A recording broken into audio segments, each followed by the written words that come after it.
John, this is Mike Turco. We have I have a recorder on, and we are doing still a few more folks hopping on right now. But I want to let you know the recorder's on, and if you wanted to wait a few minutes, that's fine. But otherwise, it looks like we're ready to go. Mike, I just got a call from link to join the meeting. Is there a way to resend it? Because once you've joined it, you can't. Once you've registered, you can't re-register. Is there a way to resend it? Can you have them email me directly? I'll send them a link to the meeting. Cool.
Okay, I just got off the phone with Beverly, and she said she'll be emailing you right off, Mike. So Okay. keep an eye on that, and then once we get her on here, we'll start the meeting.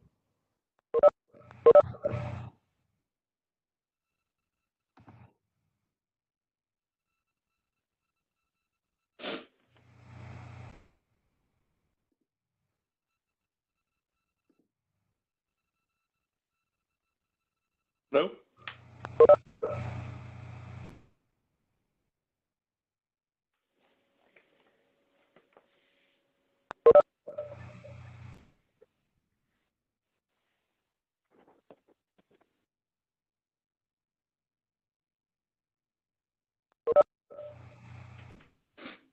Hello? Yeah, we hear you. Okay, I could not connect online.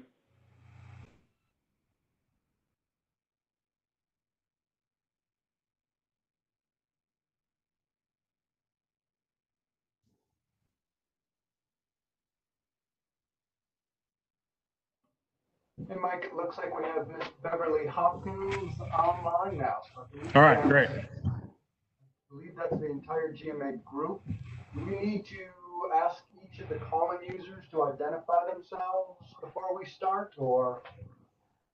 Yeah, that would be good if you've called in on a phone and are not on the internet on your laptop or computer. If you could identify yourself, that would be great for the record. They probably can't, they probably don't see themselves as identified as call-in user 1, 2, 3, and 4, huh? No, they don't. I'll start. This is Shirley Wade, Texas Water Development Board. Thanks, Shirley. This is Claude Hamburg here with Spring Creek Utility District.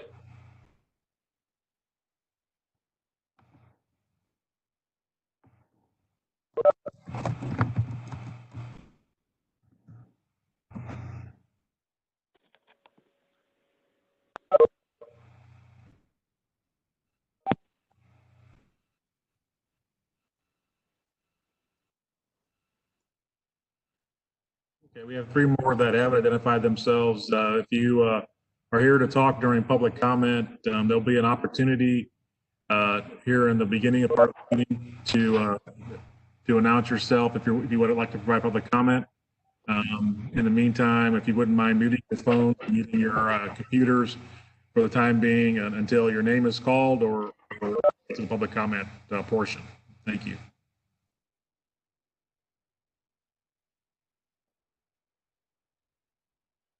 Well, it looks like we have everybody online that that we need. Double check that through a bit of a roll call here.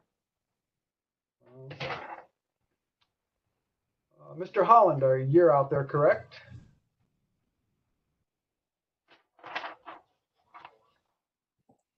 Thank you, sir. Mr. Ashmore, you're online. I am online and of sound mind. Yeah, we could debate that all day, sir, but we'll give it to you this morning. Miss Ritter. Yes, sir, I'm here. Sam, Miss Hopkins. Beverly. There you go, she's unmuted. Can you hear us? She's showing us online, but not responding. Okay, moving right along. We obviously have Mr. Turco there. Mr. Thompson, you're online as well? Online. Mr. Wilcox. I'm here. And Kirk shot me an email last week saying that he would not be able to attend this meeting. Okay, so we have a quorum. We're ready to rock and roll. I appreciate everybody. Looks like we got almost 50 people attending already.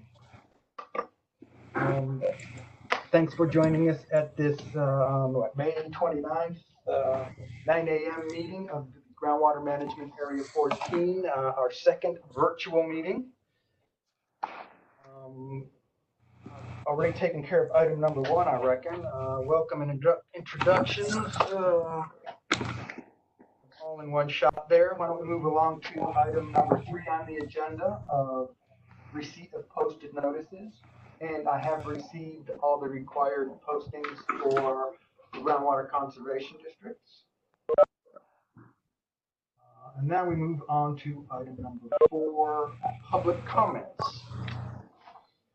And let's see, we've got a few less than last time, or at least a few less that either speaker format. The first speaker form that we have is from Greg Ellis. He doesn't have any specific comments to make at this time. He just wanted to make himself available as a resource witness. Is that correct, Greg? That's correct, John. Thank you. Cool. Appreciate the offer out there. I'm sure we will bring at least a few questions your way. Number 2, Mr. Kelling, are you available? Can you hear me? I can hear you great. Okay. Good morning to the members of GMA 14 and guests. My name is Deputy General Manager for the Sandy Center River Authority, which owns and operates 38 groundwater wells in Montgomery County. We provided the attached comments. I provided written comments yesterday, and we attached to them our comments that we made to the Lone Star Board on May the 12th. Generally, in those comments, we saw clarification to the information provided by their consultants in the previous presentations, and to express our concerns about the impacts that declines in the aquifers would have on our customers, primarily impacts in terms of water supply reliability, costs, and subsidence.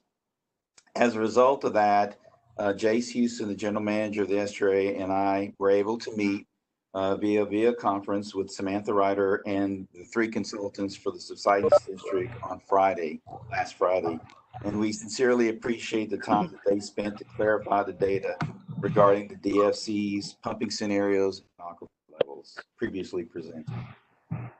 As this DFC development process moves forward, we respectfully suggest the following for your consideration. Number 1, that proposed DFCs considered and evaluated in this process be simply and clearly communicated so that all involved can fully understand and appreciate the concepts embedded within the DFCs. Number 2, that proposed DFCs be accompanied by a run of the Water Development Board-based groundwater availability model that is fully reflective of the attributes, conditions, constraints, advantages, and consequences of the DFCs that it represents, and that it clearly demonstrates that the DFC is feasible. The pumping and other data files and assumptions that go into any such game run should be provided and thoroughly explained in detail to you, the GMA 14 district representatives, and other interested stakeholders. And number 3, that the proposed DFCs should be evaluated for impacts on land subsidence in addition to evaluation of water level drawdowns and impacts on existing wells. We respectfully suggest this level of transparency is needed for complete and accurate evaluation and consideration of the DFCs, especially for any evaluation of a proposed DFC under the 9 statutory criteria. Thank you for this opportunity to speak before the members of the GMA 14 today. John, if I might, just to clarify one thing. Ron, could you clarify, you mentioned that you met with 3 consultants from the subsidence district. I think you misspoke and meant the Lone Star Groundwater Conservation District.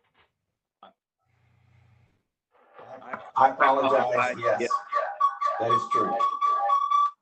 That is true. Of the Lone Star Groundwater Conservation District. Thanks, Ron. Just a reminder, mutes, phones, and computers. Getting a little bit of feedback on that last couple minutes. Let's see. Next up is Mr. John Yours. Mr. Yours, you out there? I'm here. You hear me? I can hear you great. Okay, my name is John Yours. I'm a resident of the Woodlands, a director of the Grogan's Mill Village Board of Directors, and a Montgomery County MUD 36 director. My comments today are in regard to the significant increase in groundwater withdrawal that the Lone Star Groundwater Conservation District is requesting in the next DFC determination. Lone Star has promised its constituents a subsidence study since November of 2019. Although they publicly stated their concern for and noted they have heard the community in the issue of subsidence at their last board meeting, they have set June 9, 2020 board meeting for delivery of an outline of this study. Absent this critical information, they continue to ask GMA 14 to approve for consideration options that increase their groundwater withdrawal allowance by some 160% and adding an additional 3 inches of expected subsidence. The additional subsidence number came from the Intera presentation to this group in April. The current Lone Star allowance of 64,000 acre feet had already built in an average subsidence for Montgomery County of 3 inches for the current DFC period. The Woodlands, according to USGS data, sees a subsidence number greater than the Montgomery County average.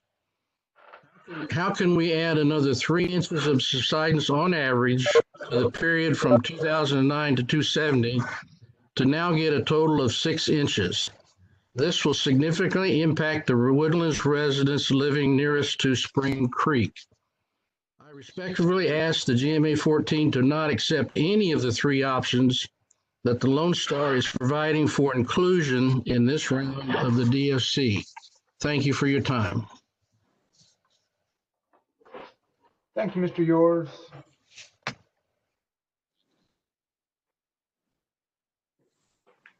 Next on the list, Mr. Marty Jones. You out there, sir? Thank you, Mr. Martin. I attended the GRP Review Committee meeting for SJRA this past week, and also the Board of Directors meeting of SJRA yesterday. And I would note that their proposed 2021 budget has an item for influencing this group in terms of its DFCs. That item in the budget is literally called LSGCD DFCs /GMA /rules. And they propose to set aside over $250,000 of government money to influence this administrative process.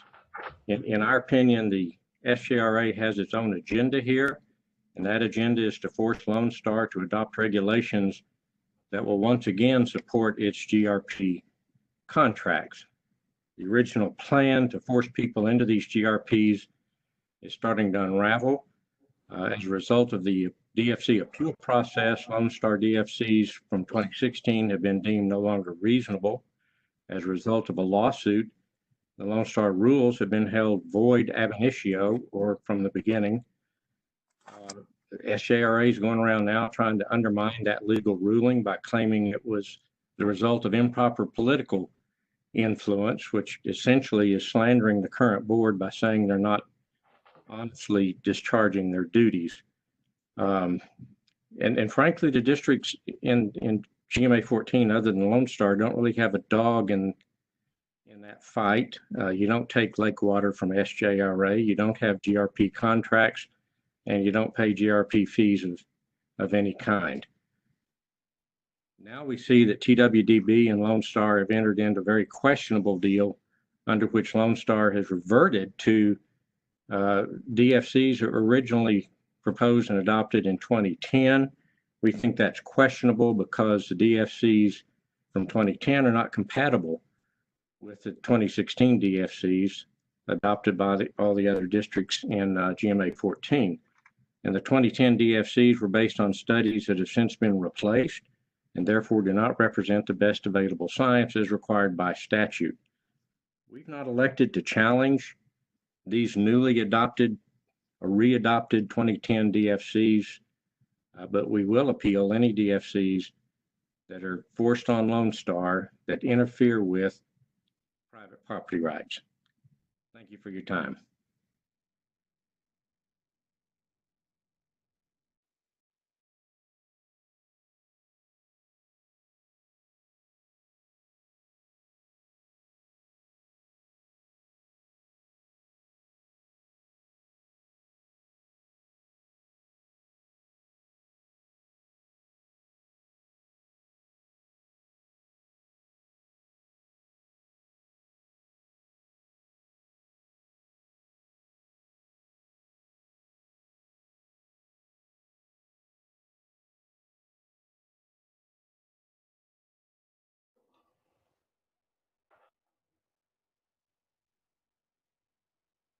It came back to me. Was I the only one that lost all of that? You went down, but I think everybody else got it, and we got it on the recorder, so we're good. Okie doke. I did get one question that came into me by way of text. And it may have been answered, but I had a question as to who Mr. Jones. Yes, I'm sorry. I represent Quadvest, Woodland Oaks, and several other private utility companies. Thank you, sir.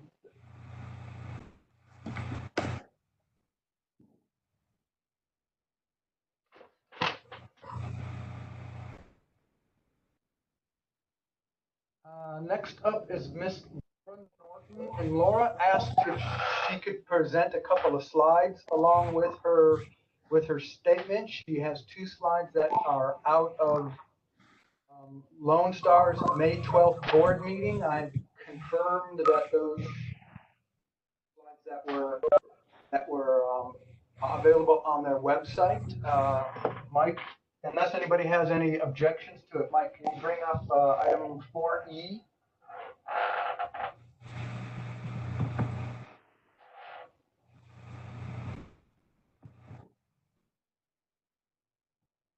And next page, I believe. Thank you, guys. Like you said, I got these slides from the May 12th LSGCD meeting. They're online. And in looking at this particular slide, I have a hypothetical question for the LSGCD rep on the board. And my question is, if the predators that bought your election pump the groundwater. Hang on. You need to address comments to the GMA board and kind of keep it at that angle. If you want to keep get a question in there that can be asked down the line, I think that'll be fine. But we're not here to attack anybody. All right, thank you. So if looking at this slide, if we pump the groundwater out, what are our grandchildren going to do for water? And with all due respect, I'm thinking that the answer is to suck on damp sand. Next slide, please. And looking at this slide, I'm wondering at what level is the pumping intake for the wells here shown? Just a hypothetical. Thank you for your time. I mean, all due respect. Thank you, Ms. Norton. And just a reminder, we're getting some pretty good feedback again. Make sure you're muted. That was the last speaker request form that I had received. Anybody else out there would like to make public comment? If you would please raise your hand, and then Mr. Turco, take them as you see them.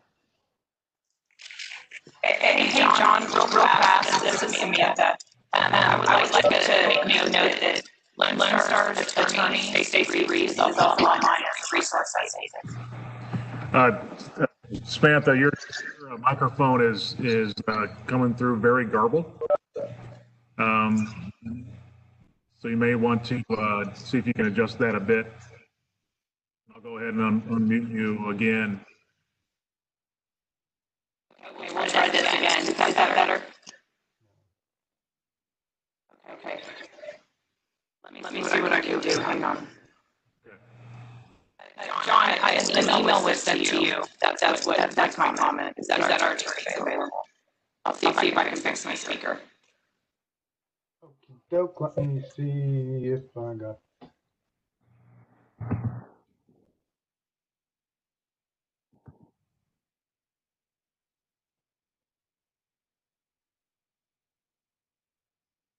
Okay. Okay, I just checked with I got from.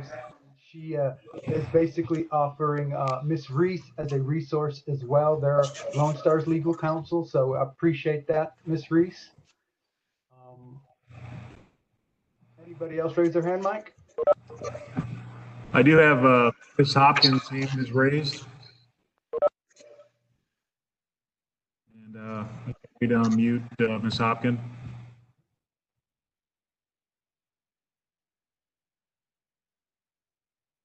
Beverly disputed us, so I'm assuming that she's good.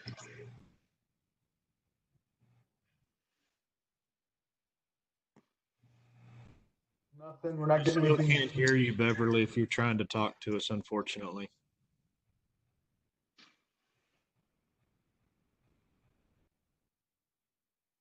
Can she type comments in, Mike? I know some of the other apps allow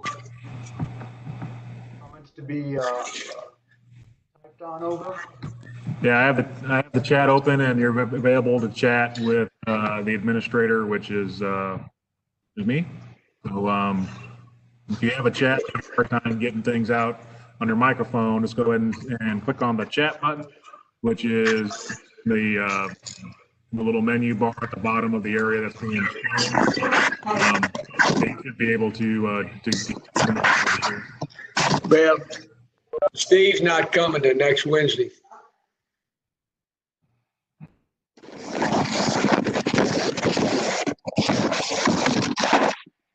Again, Mike, mute, please. Yeah, hang on one second. All right. I think we're good. Cool. Well, Beverly.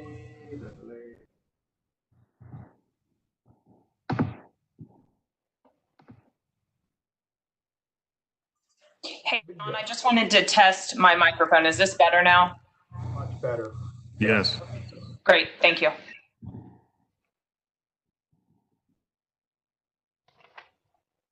Okay, moving along, did we decide whether or not Beverly was really trying to get a chat in? Did you type anything, Mike? I haven't received anything.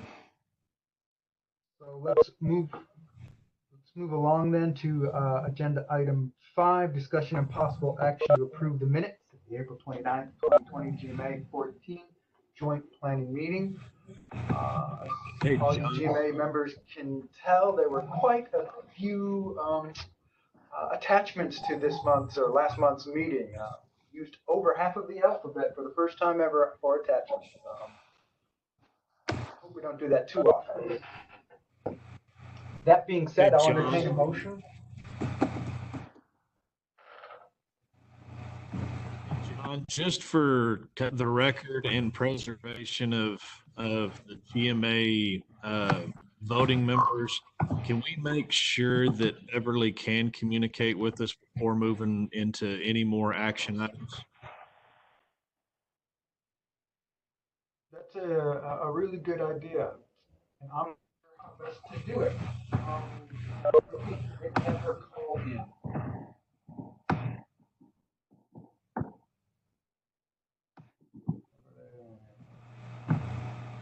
Might be best for Beverly to call in separately. I'm trying to see if I have her mobile number handy to get her a text. She's also muted right now. Yeah, but we have unmuted her in the past.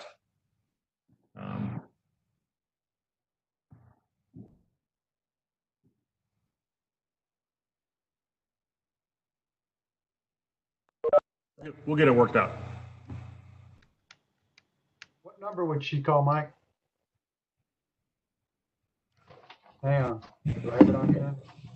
Should have it right there, but hang on one second. I got it. I got it. It's on the agenda. Got it? Okay.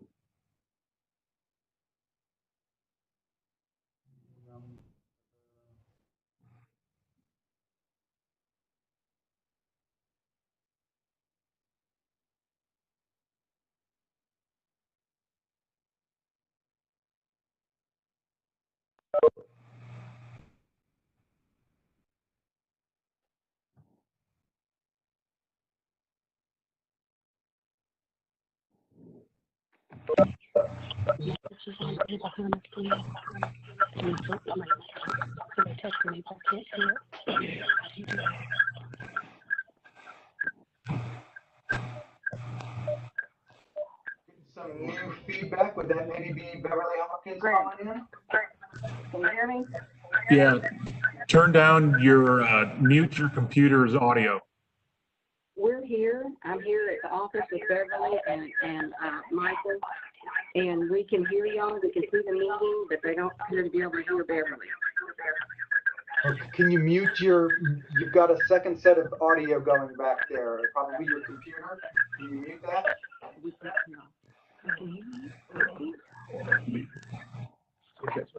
you go. Is this better? Yep. Is this better? Yep. So can you guys hear me now? Okay, we can hear you. Wonderful. Wonderful. Okay, so we were at the meeting, approving the meeting minutes. Do we have a motion for that? I motion. This is Beverly with Groundwater. Missouri County Groundwater. Second, John. Samantha, second.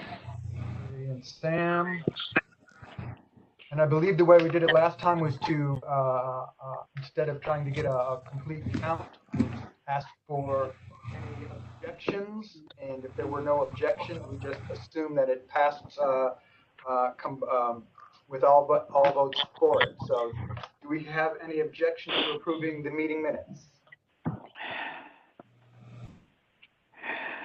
Hearing no objections, the April 29, 2020 meeting minutes are approved. Thanks, guys.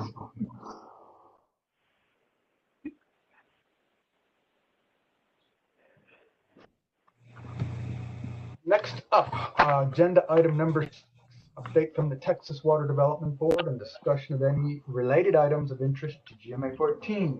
Mr. French, how are you doing this morning? I'm doing great, John. Thank you very much. Mr. Chairman and members of the districts of GMA 14, thanks for the opportunity to give you a brief update. I have a couple of items here of interest.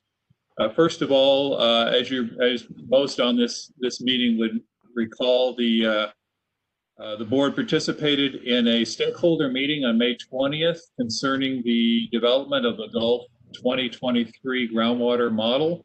That's the model that we anticipate will ultimately serve as the planning tool for this GMA, and that is under development. It's a process largely run by the U.S. Geological Survey, with the subsidence districts will serve a number of needs. Cindy Ridgway, our manager of the groundwater availability modeling team, gave a presentation on the scope and purpose of the GAMP program. So we've been participating in that project that way. Another item is we've received a number of statement of qualifications to support our GAM research program across the state.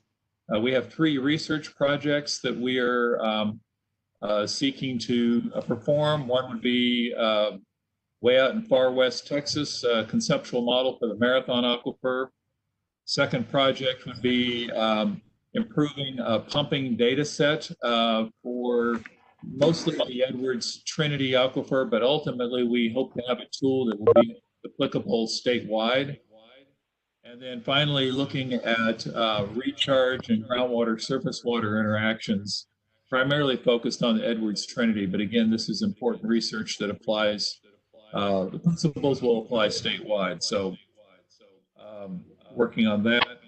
Another project that's currently very active is the statewide aquifer storage and recovery sites suitability study.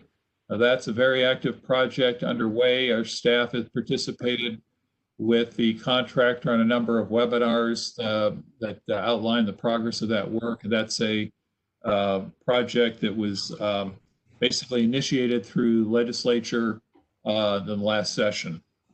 And then final item of interest is we're very pleased to report that in the next month or two, we will have hired our full complement of groundwater modelers. And we, as you may remember, the legislature provided us with Marvin, I can't come to the phone right now. I'll get back with you as soon as possible.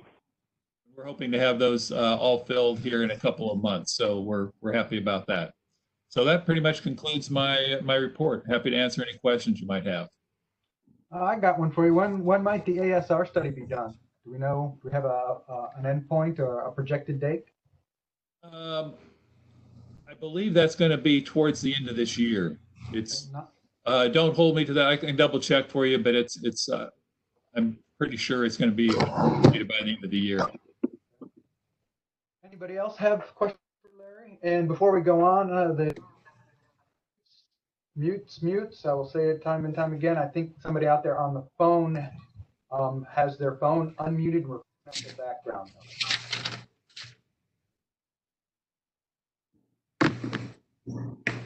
Nobody have questions for Larry? Nothing else? Moving along then. We will now convene as a meeting of the GMA 14 Joint Planning Interlocal Agreement participants.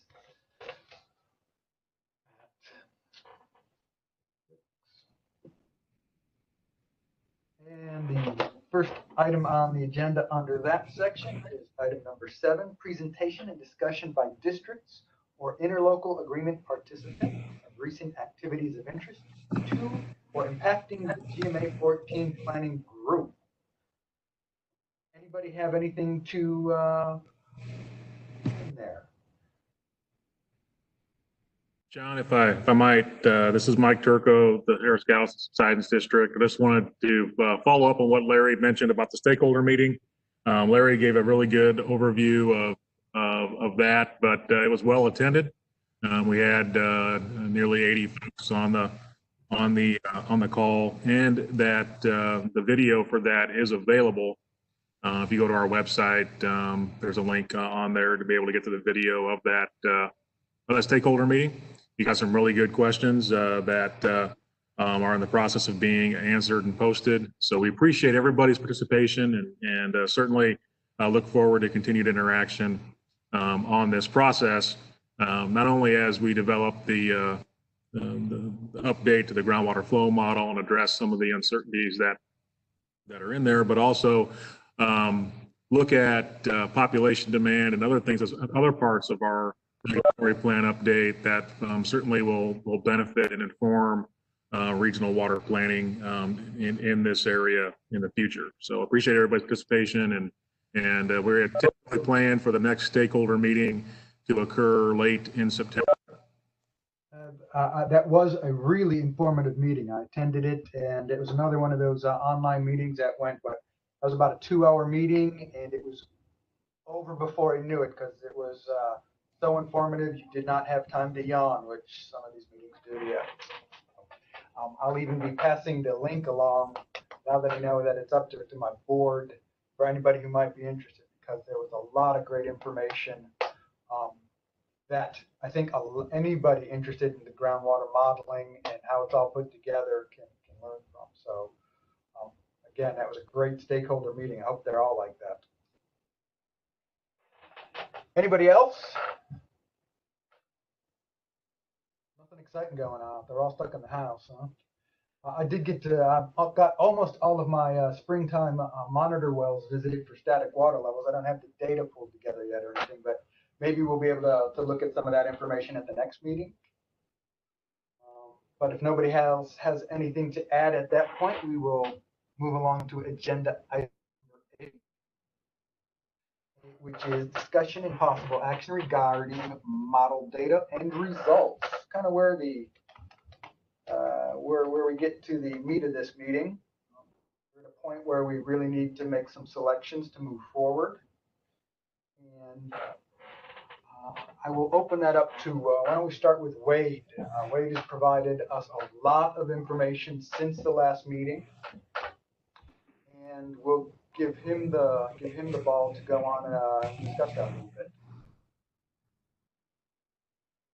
Okay, John, this is a sound check. Can you hear me okay? Coming in loud and clear. All right. So I should be sharing my screen if everyone can see this. Yeah. Okay.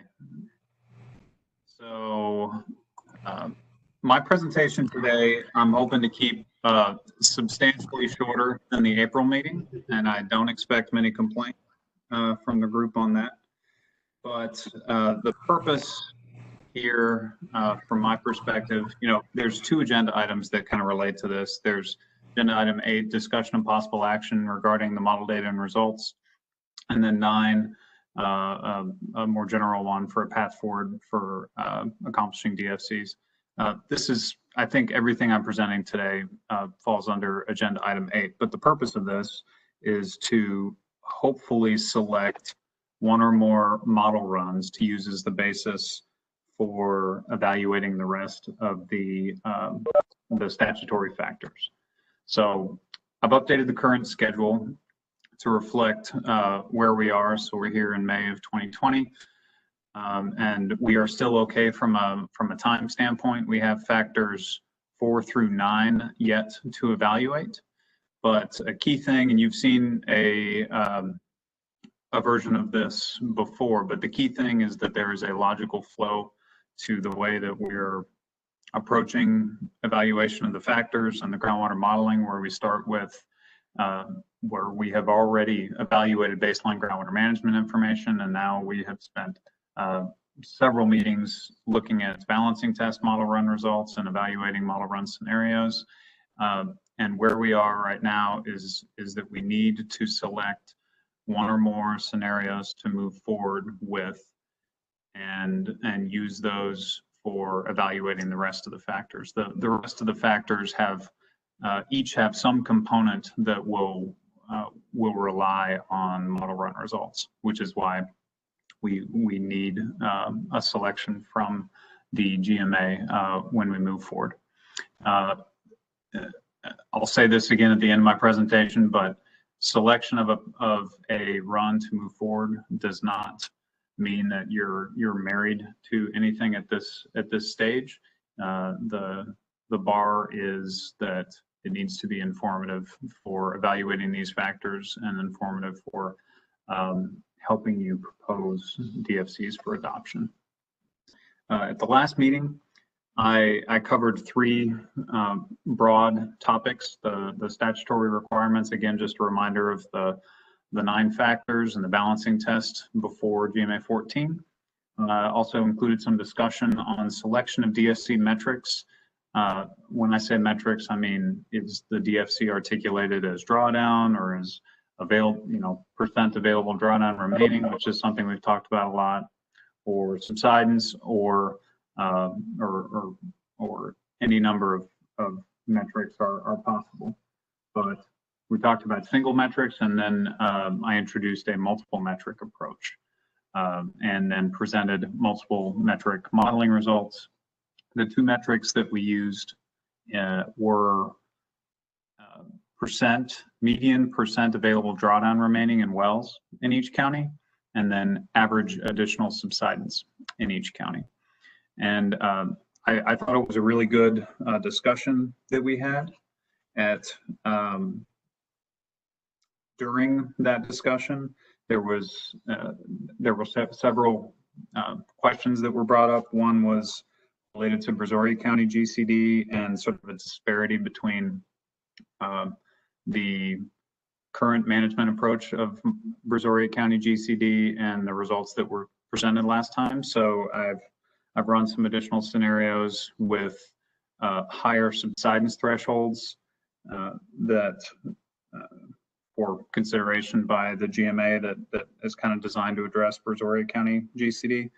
There was also another question, or a question last meeting, related to Lone Star GCD and the base pumping file used for the analysis that I presented. So there's 2, I have distributed 2 additional scenarios that use Run D as a base file for a multiple metric approach. So that has happened. I've also pulled maximum subsidence values for each county for every scenario, and produced a few subsidence maps. All of that information has been distributed, or was distributed several weeks ago, to each of the members of the GMA interlocal group. So hopefully you've had access to that. It was both in the email and has been available on the Dropbox. I'm not going to rehash all of that here, but I do want to highlight a couple additional pieces, or a couple of pieces of that additional information. So the maximum subsidence information, Dr. Bill Hutchison, who's a consultant, he's a consultant for a few of the GCDs in GMA 14. He pulled this figure together based on information that I provided to the GMA representatives. The x-axis here is the average. What was that? Okay.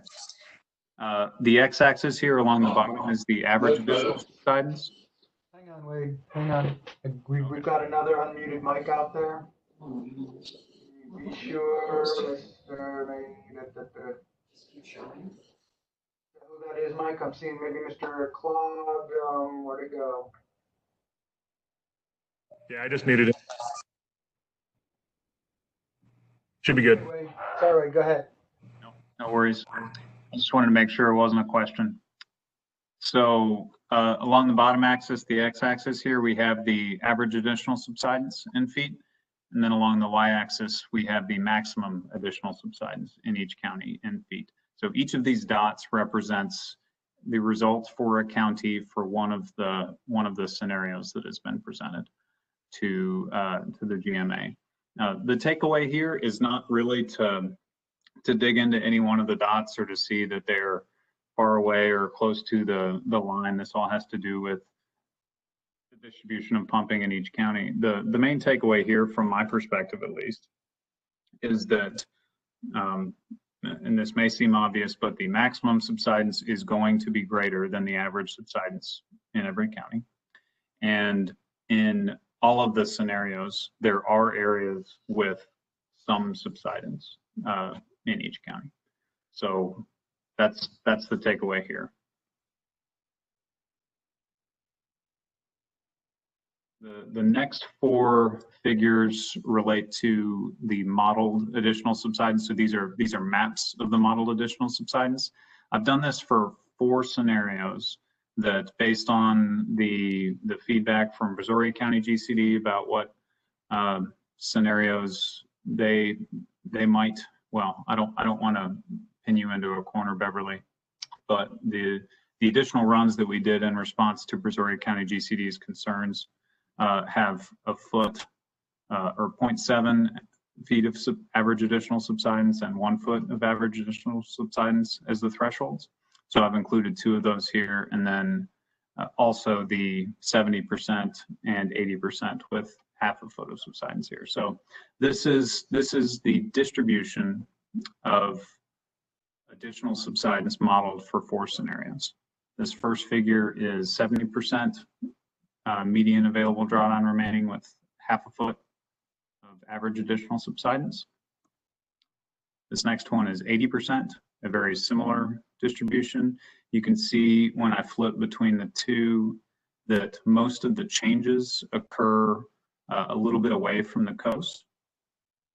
And the reason for that is that closer to the coast, Brazoria County being a good example,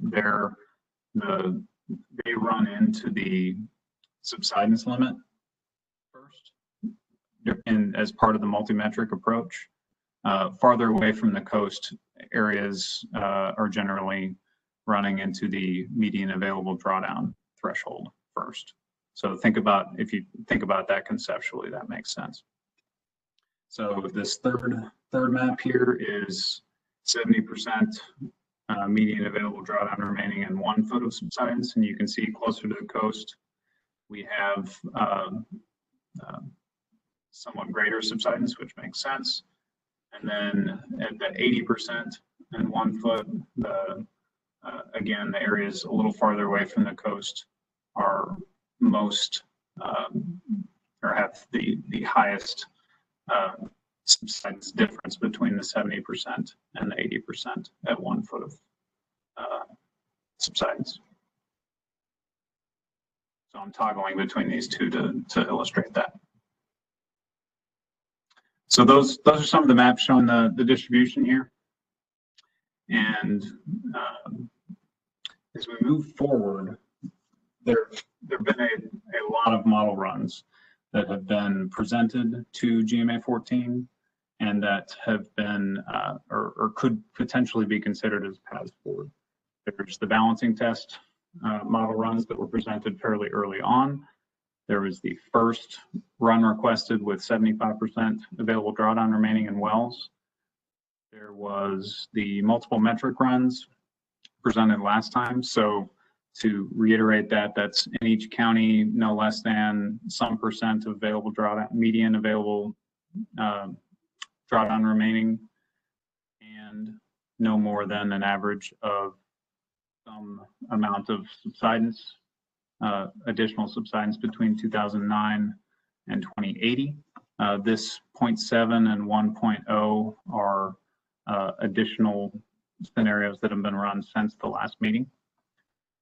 Lone Star GCD has presented several options to the GMA 14 group as well. Option 1, baseline with less remaining available drawdown in the Gulf Coast aquifer. Option 2, a lower pumping scenario with less remaining available drawdown limited to the Jasper. Option 3 is run D from the strategic planning study. And then at the last meeting, as I mentioned before, a multiple metric run with run D as a base was also run, and those results have been distributed to the group. So with that, that is my update on the modeling simulations. I'm happy to dig into any details, but my hope, any details for any county or any of the individual runs, but my hope is that we can discuss one or more of these scenarios as potential paths forward. And I'm happy to answer any questions.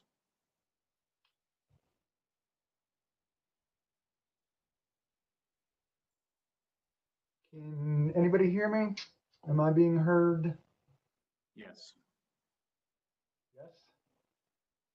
I can hear you, John. Yes, John, you're being heard. You know, the funny part about this is I drove into the office this morning because I have satellite internet at the house that I don't trust. The AT&T hardwired internet that's giving me a problem today. Go figure. Anyhow, does anybody have anything to add to Wade's discussion there? John, oh, go ahead. Sam. Okay, Zach, go ahead.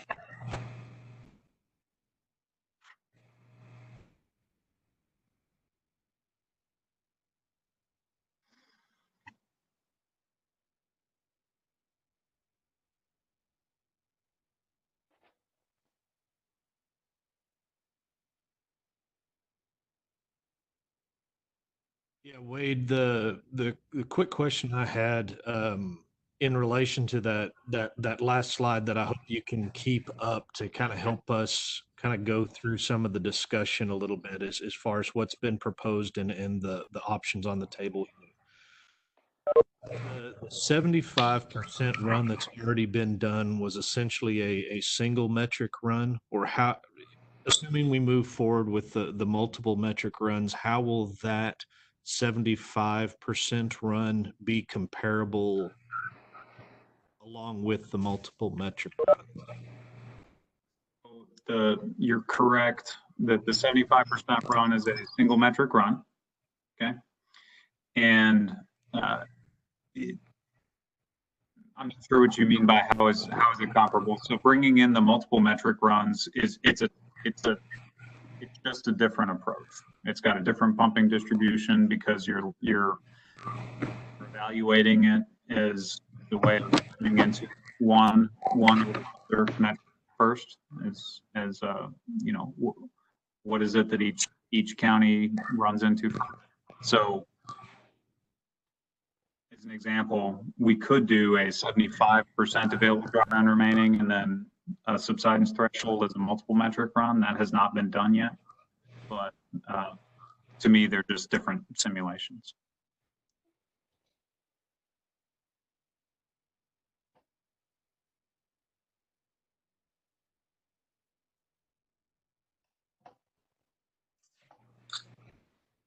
John, I have a statement I'd like to read from my board. I don't know if now is the best time to do that or if you want me to wait until the next agenda item. I think it'll work better in the next agenda item unless it's very specific to data. A little bit. It's a little combination. It's going to address, but no, it's probably better suited for agenda item 9. Questions related to 8 for Wade? John, if I could comment, this is Jason Afanowicz, speaking on behalf of the Brazoria District. Good morning. I'm glad to see you guys and join in. I just wanted to point out, Wade, I appreciate the additional runs you did, largely on behalf of Brazoria County and those additional multi-metric runs. I think this exercise kind of highlights some of the challenges we have in a one-size-fits-all approach across the GMA. Doesn't mean it can't be done. It just means it takes a little bit more to make it all work out. And what you've done here, I think, gives us some options that accomplish that.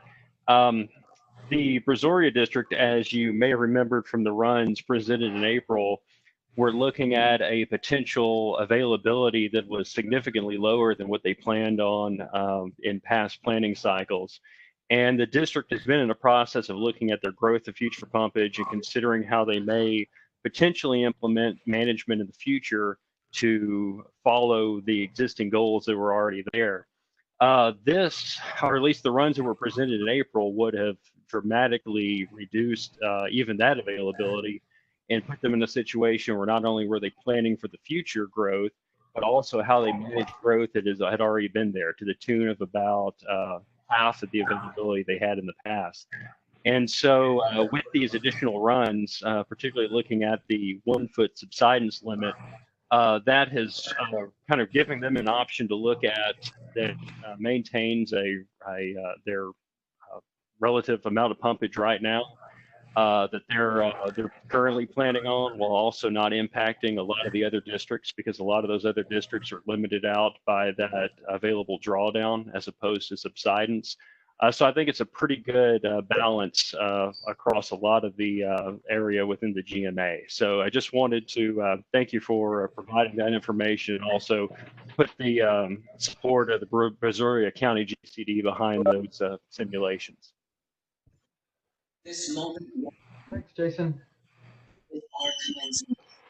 We will not get a diploma or degree, but we are.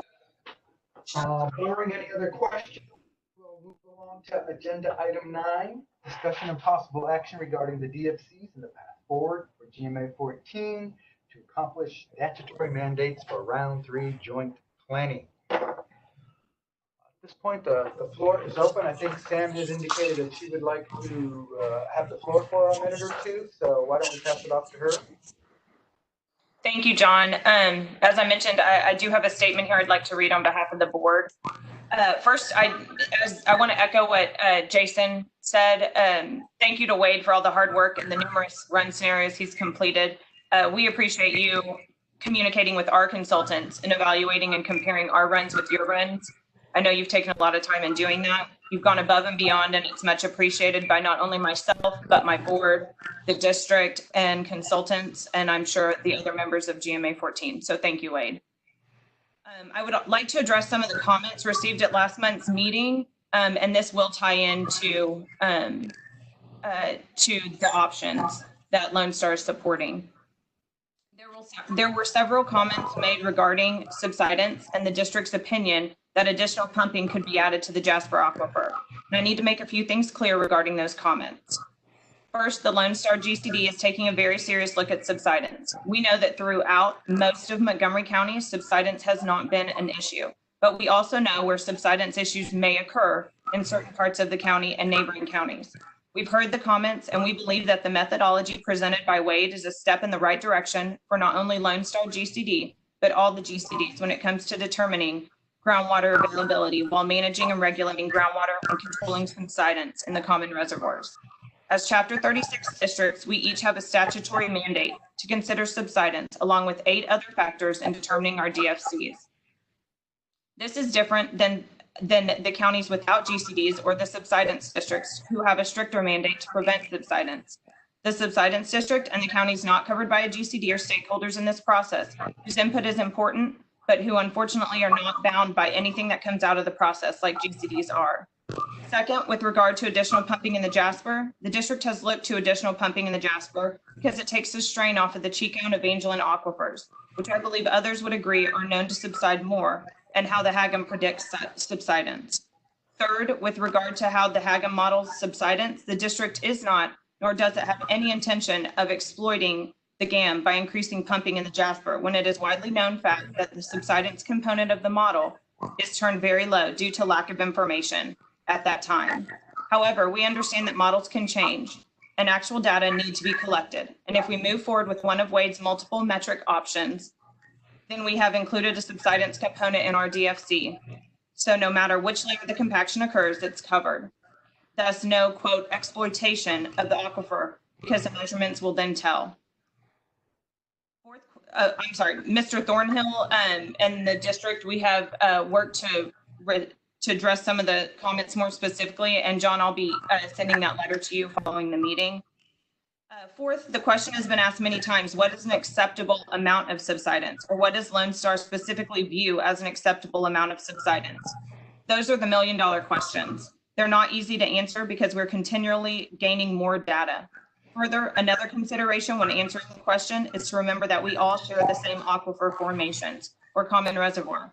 And therefore, what one does in one county can and will have varying effects on all the other counties.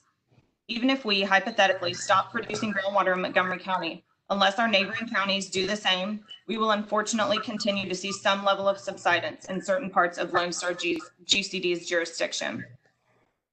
For example, even if Lone Star maintained its current levels of pumping, modeling indicates there would still be more than 2 feet of subsidence in certain parts of the county due to pumping occurring in neighboring counties. I bring this to your attention because a GCD is not required to end subsidence. It is required to consider controlling subsidence balanced with the other statutory factors. So when we are determining what is a reasonable level of subsidence for a GCD, we must consider those 8 other factors simultaneously. It may be instructive to also consider the levels of subsidence the subsidence district have deemed reasonable to cause in their own counties, as well as neighboring counties, as a way to compare what might be reasonable for a GCD. There's also something to say about the ability for property owners throughout all of our counties to exercise their property rights to the same proportionate degree as each other. So we need to keep common reservoir and contributing nature of all neighbors in perspective when we're considering what is reasonable for a GCD. GCDs have a statutory mandate to consider property rights and many other factors. The beauty of the DFC process is that we must consider a multitude of factors, and we have only scratched the surface on reviewing those factors this round. Subsidence, property rights, and socioeconomic factors are still slated to be discussed during this process. My district and board are very much looking forward to learning, reviewing, and discussing those factors as we move forward. Regarding the model scenarios presented thus far, the district has continued to look at the options and methodology that Wade presented at the April meeting and can agree that the general modeling approach Wade used is not all that different than what Lone Star's consultants used. We are generally in favor of Wade's methodology and are supportive of a couple of his options because it follows a process similar to what we outlined. A DFC expressed as a target water level with a subsidence constraint. Our model scenarios expressed a DFC as a target water level while also imposing a subsidence constraint of 1 additional foot. One difference between Wade and Lone Star's approach is simply that Lone Star's consultants tried to implement a more refined set of monitoring wells with an aquifer-based definition of available drawdown, and acknowledge the previous effort folded into Run D. Another difference is that Lone Star's proposed process lumps subsidence and pumping together, while Wade's version had limitations go into effect depending on which criteria was met first. So Lone Star's top choices for DFCs include a couple of Wade scenarios, a couple using the Run D well file, and a couple using the 2016 well file. Although Run D is not the district's first choice, all the GCDs voted unanimously to consider Run D as one of the scenarios in the 3rd round of planning. Therefore, the board continues to request that the Run D scenario stay in play as an option to be considered as we move forward with reviewing the statutory factors. Not knowing how the voting is planned for the agenda item, I would like to suggest that we vote individually on the scenarios for the 3 slots rather than as a packaged group. And thank you, guys.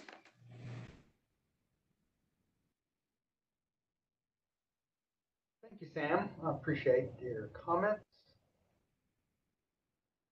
Not particularly sure where we go from here. Does anybody have any suggestions on where we start with getting Wade a path to which he can start leading us down with the required information?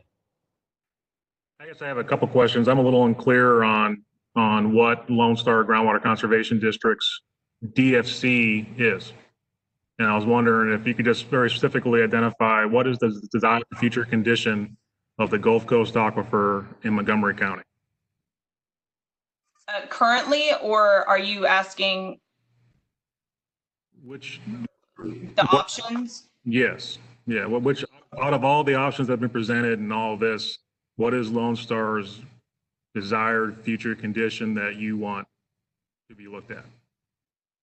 We have a few that we're interested in presenting. One is Wade 70% with the 1 foot of subsidence using the Run D as the base file. We're also interested in Wade 70% drawdown with 1/2 foot of average subsidence using the Run D base file, and Wade 70% drawdown of 0.7 feet of average subsidence using the Run D base file. We have others as well that we are supportive of, but those I would say are our top 3.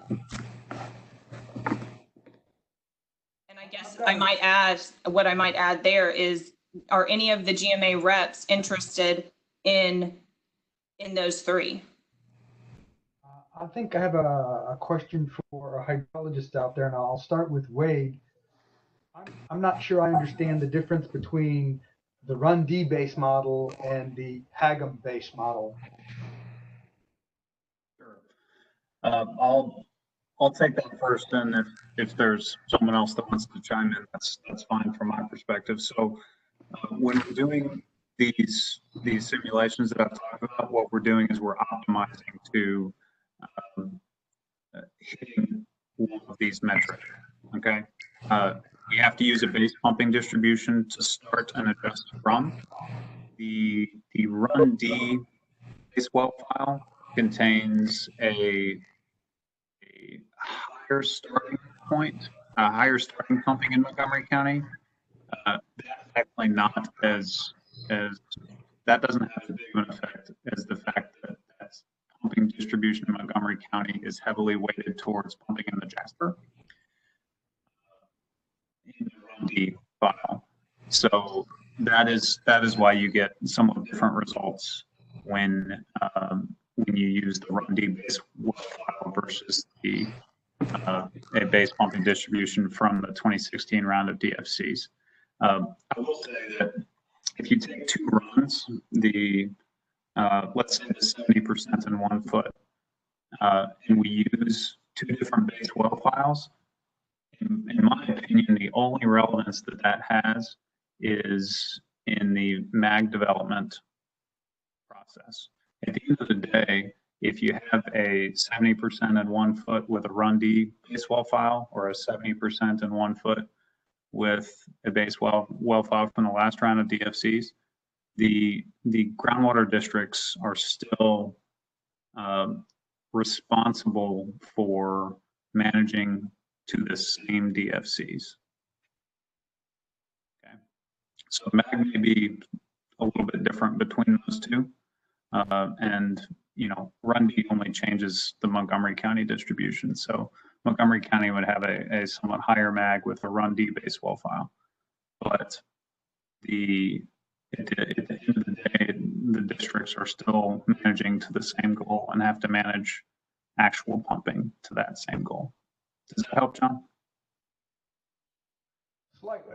Probably would have helped, but I don't know if I'm the only one that got a little bit of that garbled. But let me paraphrase what I got out of the main. One of the main difference between Run D and the normal base model is it starts with a higher pumping rate. Is that what I got? Yes, Run D starts with a higher pumping rate in Montgomery County. And the pumping is more heavily weighted towards the Jasper. Which is more realistic? 2016 DSDs better reflects the current distribution of pumping. The if you're asking what's realistic in the future, that has more to do with where people would pump in the future, and perhaps Lone Star would have some say in how that occurs. I don't know, Samantha, do you want to add to that? Yeah, I was going to say, I have James Beach on the phone if he wanted to help add to what Wade has said about Run D. Can y'all hear me? Yeah, James, go ahead. Yeah, I'm in agreement with what Wade is saying in general. I think when he said heavily weighted toward the Jasper, I would reword that and say there was some more pumping shifted into the Jasper in that run. It's similar to pumping in the Evangeline. So I'm not sure how that was taken, but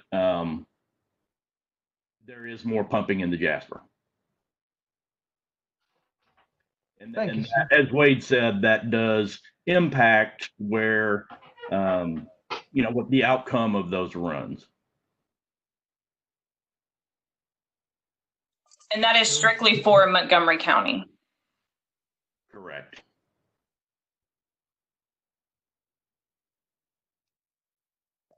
Yeah, so based on the information that was sent out from Lone Star's presentation on April 29th, the pumpage in the Jasper doubles from the 2016 MAG. Nearly, I would say, more than doubles for options 1 and 2, which I forget which ones those are now. Do we have a measure of drawdown associated with that? Since those model runs were run, I know in the past when Model Run D was presented, the drawdowns outside of Montgomery County were larger than they were inside Montgomery County. And the drawdowns there at for Run D in southern Montgomery County were considerable. Is there a map available that shows the distribution of the drawdowns under these new scenarios?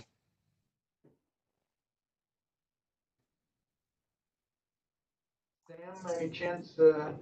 I don't believe I have a map, and I'll be honest with you guys. Options 1 and 2 that were presented, we're strictly kind of looking at Wade's options with the Run D as the base file.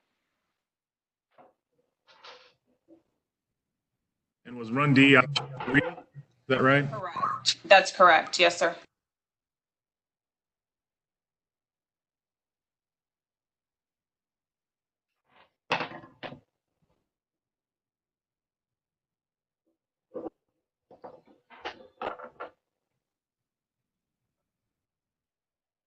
Okay, guys, any ideas on how to move forward here? I guess I'd still like to know from the representatives if there is an interest in seeing some of Wade's runs using the Run D base file.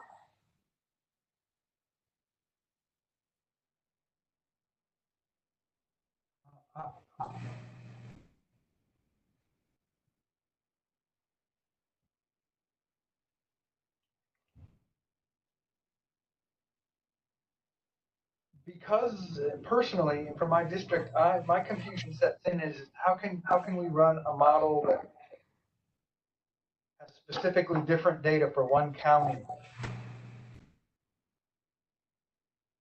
and it makes sense in the end.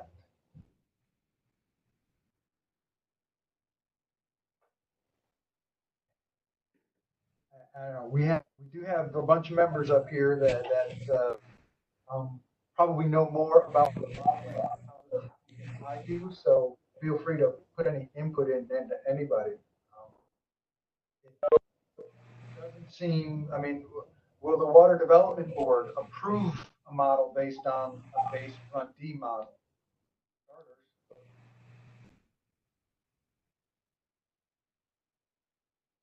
Samantha, if you don't mind, I'll try to address that. Please go ahead. So, John, I think if I'm understanding your question correctly, you're talking about Run D being approved or not.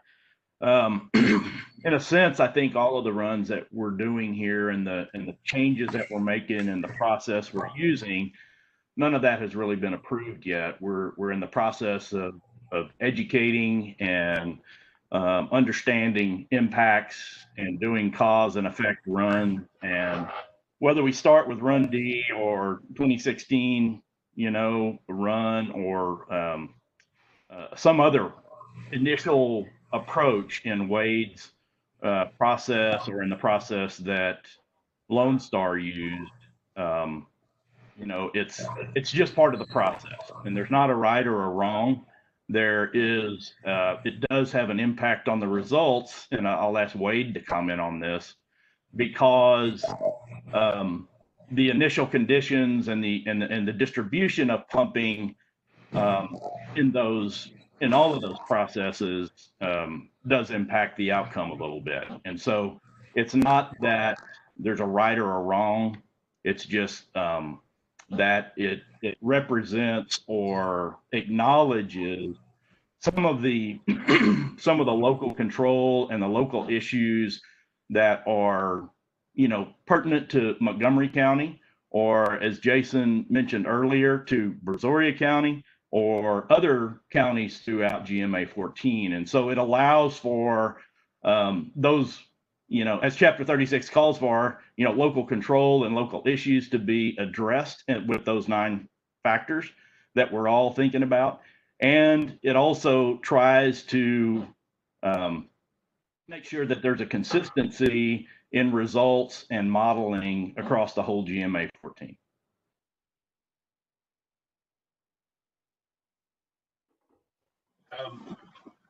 I'm gonna say a few words on this.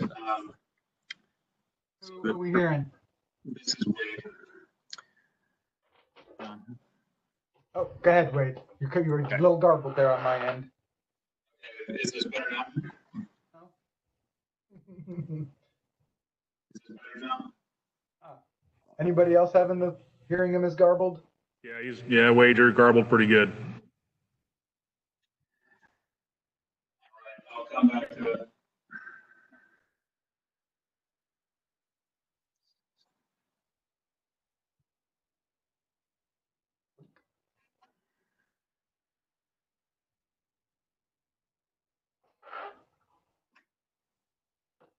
Can you help at all?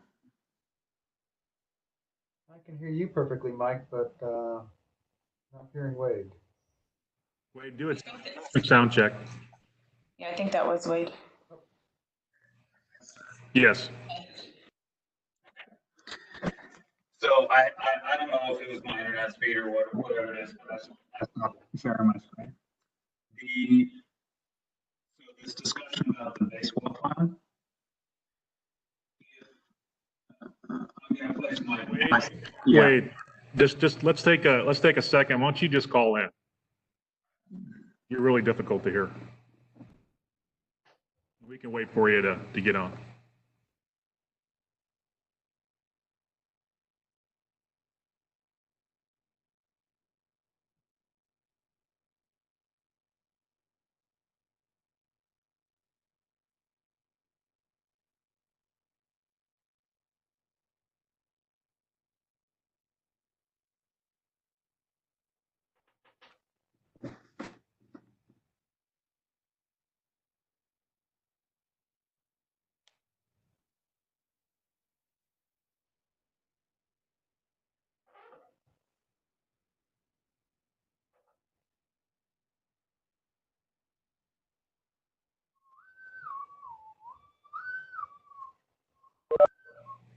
There he is.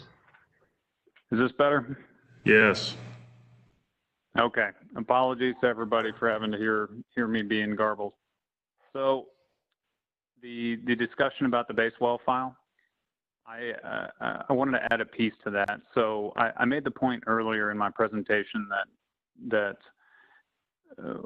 whatever the base well file is only impacts the MAG development process. And it's important to remember that the MAG is not a pumping cap. It is just a consideration during permitting, that the districts are required to manage towards DFCs. So from all of the districts' perspectives, and this includes Lone Star GCD's perspective, if hypothetically, if we moved forward with a run that had the 2016 base distribution, and then in the future, if pumping was more shifted towards a run D type distribution, then perhaps at that point the actual pumping in Lone Star GCD consistent with the DFCs could exceed the MAG. Okay. The reverse is also true, that if the future distribution is more in line with what today's distribution is, then and run D was the base well file, then Lone Star GCD could be in a position of having to reduce pumping below the MAGs, actual pumping below the MAGs, to stay in line with their DFCs. Does that distinction make sense? That at the end of the day, the MAG is just a consideration. Everyone has to manage towards the DFCs. Yes, it makes sense to me. That being said,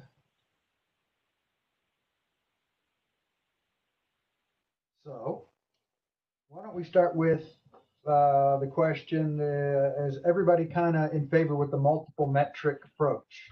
Is there anybody who's opposed to that?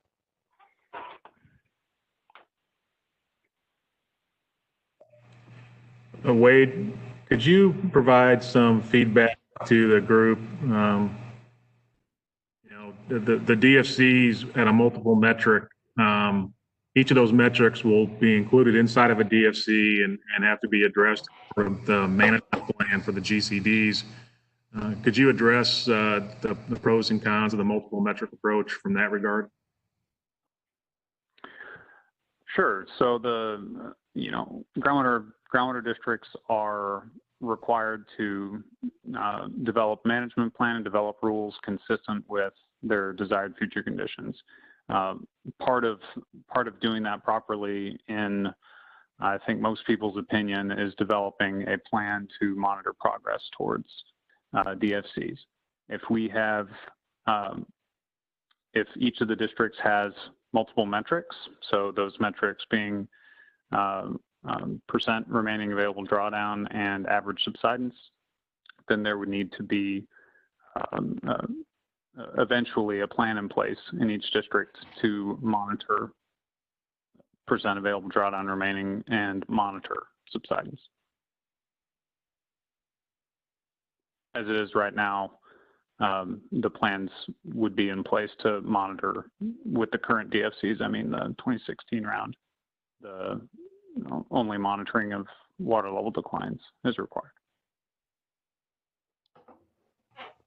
And the other question I had related to that is the current metrics that we've had evaluated included a percent of available drawdown, which is then we have to determine and all agree on what is that reference to, top of the formation or the bottom of wells or top of screen, depending upon what makes the most sense. And then the graph you showed that was developed by Dr. Hutchinson and you related to the average subsidence and the maximum subsidence associated with each one of those points needs to be strongly considered. We could go forward with a 1 foot of average subsidence over a county, but in turn allow an additional number of feet more than that to occur in that county. And to me, the average approach is concerning for these areas that have seen large amounts of drawdown, huge increases in population over the last decades, and have seen measured subsidence, have documented subsidence, documented movement along fault scarps in their area that have caused property damage and property devaluation. Those need to be considered. For example, an average drawdown in Montgomery County, for example, may be fine for the whole county, but you look at Southern Montgomery, where they've experienced all those things, they could have two times or more subsidence occur, and they might still be dealing with the same issues they've been dealing with for the last few years, up until 2015, when Lone Star decided to manage their groundwater and reduce groundwater use and moved to alternative water, which showed a stop and a change in that occurrence. So I think we need to be careful about the metric and be sure that at least we know what that metric means and what the impacts will be to folks in these areas. I'm sure we'll discuss that as part of the discussion of the evaluation of these runs. That's part of the process, but we need to be, if we're going to be looking at metrics, I don't know if the average metric is the appropriate one for everywhere in GMA 14. Thanks, Mike. I did get a from Beverly. She is trying to make some comments, but couldn't get herself unmuted. Maybe can you see if you can unmute her and see if we can get Beverly get her audio up?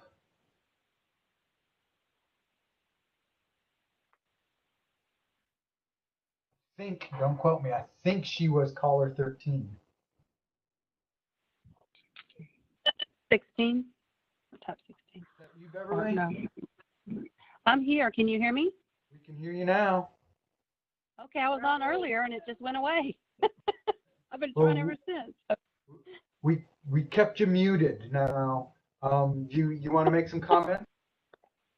I just wanted to ask how many different scenarios are included in the Intera contract?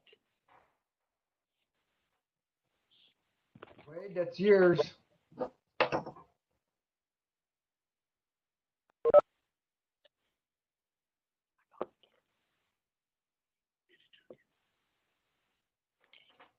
Any idea what caller through this number? process.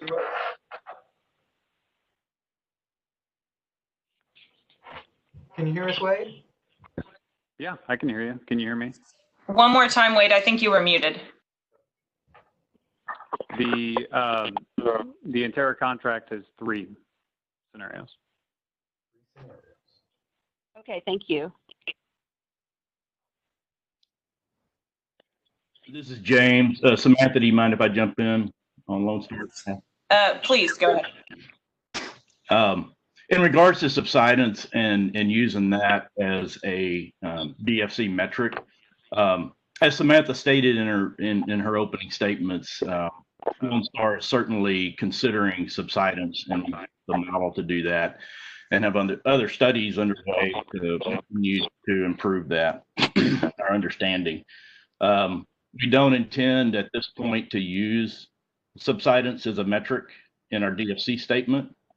And that's mainly because, there's so much other impact outside of Montgomery County that has an impact on subsidence in Montgomery County, production and pumping that's already planned and that we have no control over. And therefore we feel like it's more appropriate for us to stick with water level, some kind of a statement about water level metrics and not subsidence. And we've done some work in regards to our impact on subsidence compared to what other folks around us are doing. If anyone's interested in that, those results, we can show those now. That'll be up to the group and Samantha to lead on that. Yeah, if there are no objections, I wouldn't mind showing that. Okay, Mike Keister, I think, has those ready to share. I have no objection if nobody else does. Raise your hand if you do.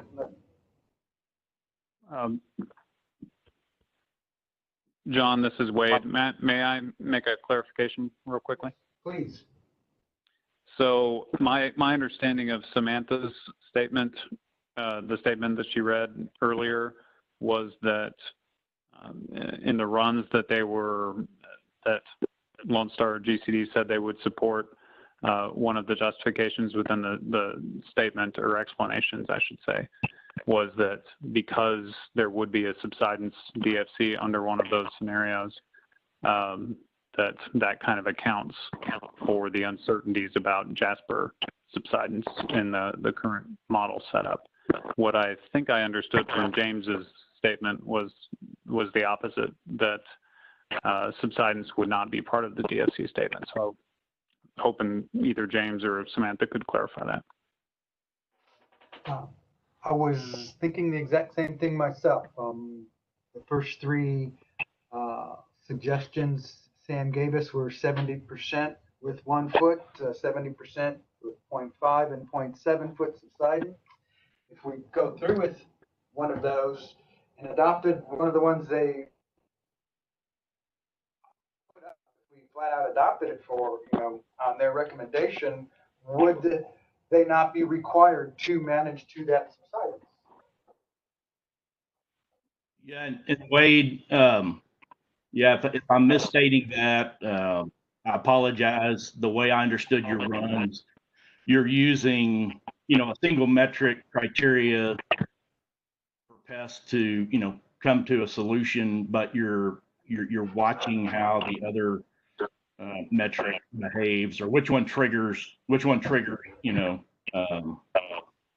point. And so, while we feel like that's appropriate because we do want to consider subsidence, and it's just as a matter of including those metrics in our in our final DFC statement, while we're using them to determine what run or what pumping file we develop to hand to the Water Development Board. We don't necessarily see that we need to include that in our DFC statement.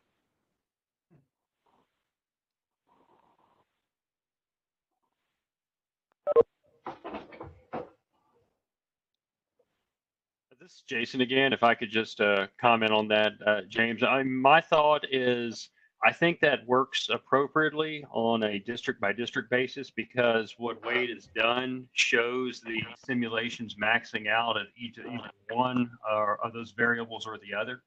But which variable varies by which district we're talking about. So unless you really consider both, and both are included in the DFC statement, you don't really represent the appropriate triggers all the way across the GMA if we're looking for one combined DFC statement.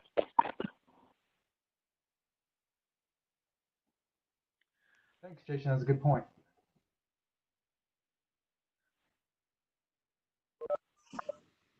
Yeah, I guess I thought it was a component of the DFC, but it wasn't necessarily. And I guess in component, I thought it was just that it was like something to be considered. And maybe I'm misunderstanding that. Maybe I'm misstating it. I guess to add to that, I would say, because we're one way or the other, we're looking at 9 different factors. Subsidence is one, water levels are one, socioeconomic impacts, private property. And if we follow the pattern that's been used in the past, not that we would have to, but if we follow the pattern that's been used in many places across the state, for better or worse, and what's been used here in the past, what we would boil all of those down to something that's measurable, something that is can be used on a regular basis and monitored by the district. And so, for the same reason that we, all the districts aren't monitoring subsidence. They're not monitoring all the other factors either, but they have to consider those. But we can monitor water levels and whatever statement we want to make about that, regardless of whether it's available drawdown or water levels, etc. So I think in line with that and being consistent with that approach historically, that's the point I'm making. And it's not that we're disagreeing with the approach of using subsidence as a consideration and a metric while we're doing these runs. It's just that when we get to the final DFC statement, we don't we don't intend to use that at this point. So I appreciate that, James. And this is Wade. For the benefit of the members of the GMA, as you guys are making your decisions about which run or runs to move forward with, keep in mind that you can tweak what DFC statement would come out of this, farther on down the line. So again, you're not marrying yourselves to any of these scenarios or any DFC statements. Number two, I would like to remind the group that, in my mind, one of the important features of the multiple metric approach, as I've presented it, is that each county would have the same DFC statement. So you don't have DFCs that are different as you cross county lines. Thank you, Wade. So we're kind of back to where we started. I think we had Mike Keister that was supposed to show some slides, I believe. Right. So the question came up there with regards to following along with these considerations of the subsidence and why Lone Star was, we looked at it from what was going on within Lone Star, as well as what are the impacts from others. To do that, we just set up some simulations where we looked at turned off pumping within the subsidence districts in order to do some difference, what would be essentially difference model runs to assess what part of the subsidence is coming from, or the modeled subsidence is coming from subsidence districts versus Lone Star. So when we look at that, we see that since the pumping has never changed in any of the runs within the subsidence districts, this is just a contour map that illustrates from the model results. When we look at, say, a predicted 2 feet or so of subsidence, there's a very good portion of that. It's actually about 80% of that, at least within Montgomery County, that's due beyond their control, beyond Lone Star's control. And that's where Sam made the comment earlier in her statement that about 2 feet of that subsidence is coming from the subsidence districts. When we look at, for example, a well within the Woodlands area, we were looking at, let's just consider the option 3 run, which is run D, and that's the yellow line on this particular chart. We can see that red line is the amount of the predicted subsidence that's beyond Lone Star's control. So between 0.2 and 0.3 feet of subsidence is what's within Lone Star's control within their district. So this is just an illustration of some of those differences between one of the reasons that Lone Star, as James has mentioned, doesn't necessarily want to look at a DFC statement that includes utilization due to subsidence. I've got a question, or I'm kind of remembering something, maybe from a slide Mike gave us once some meetings back on the subsidence and one of the sites in the Woodlands. Didn't we see a slide that basically indicated like a 75% reduction in the subsidence that was occurring over there once the pumping in Lone Star was reduced? Yeah, John, give me a second. I'll bring that up for you.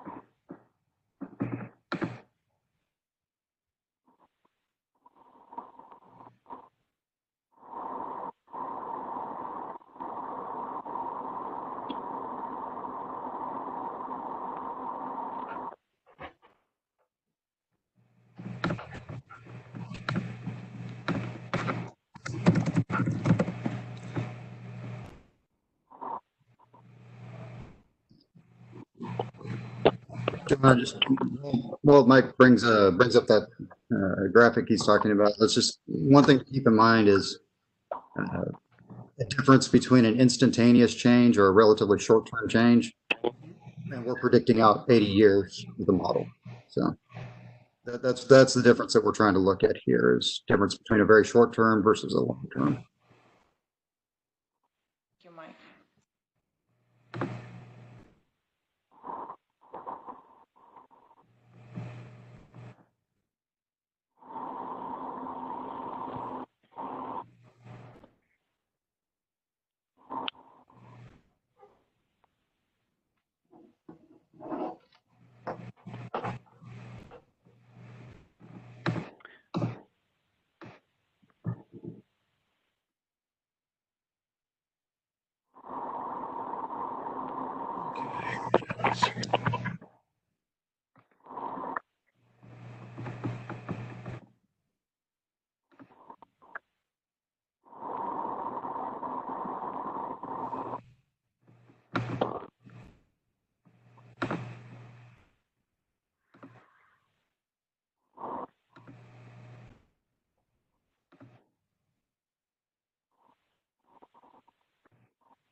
So this is a map that's available on the website that shows all of the monitoring network inside and outside of the district.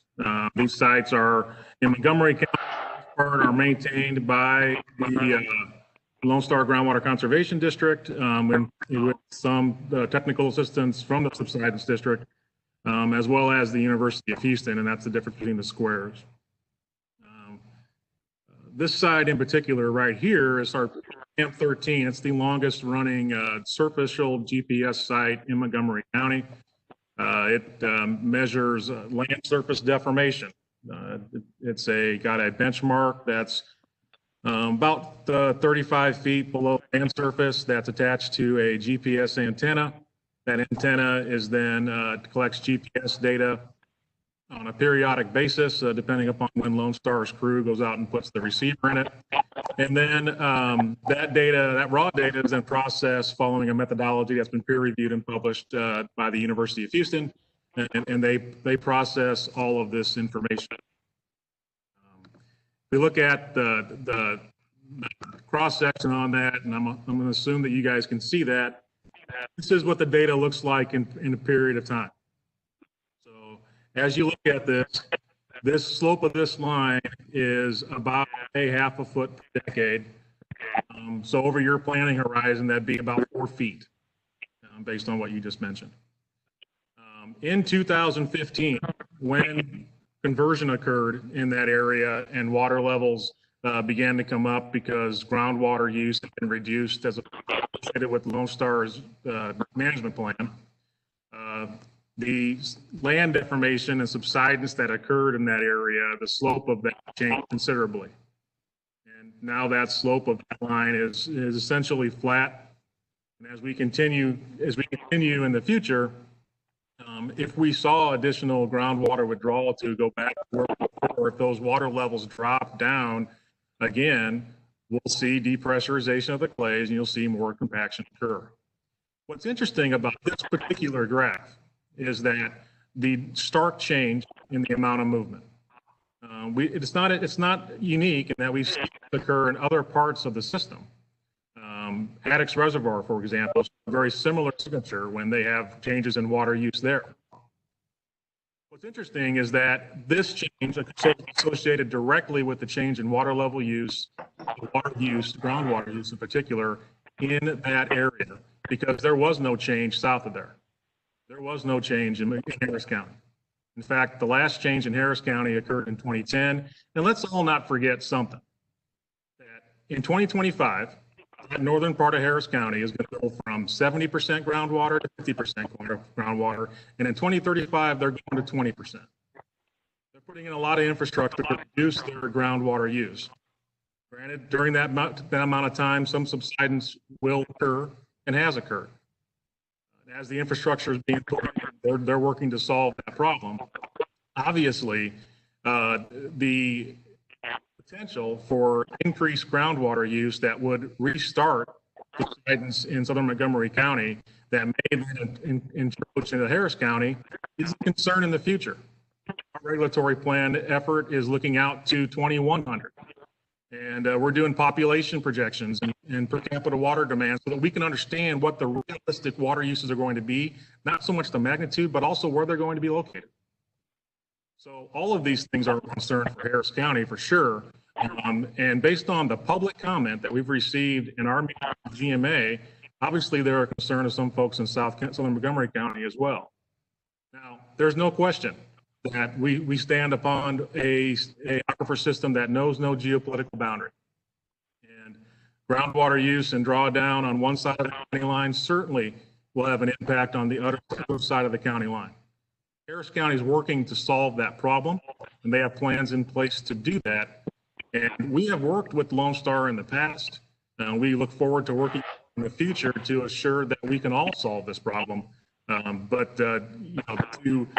Certainly the issue that we see here, there's a regional component and there's a local component, and the data opposed to simulations show that changes in water use in southern Montgomery County have a direct impact on land surface deformation in southern Montgomery County.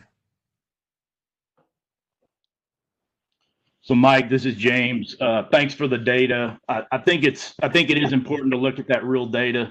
I think your plight is similar to ours. You're trying to manage a lot of growth, just like Montgomery County is. And we see that the data on a short-term basis with reduced pumping does impact, subsidence in some aquifer there.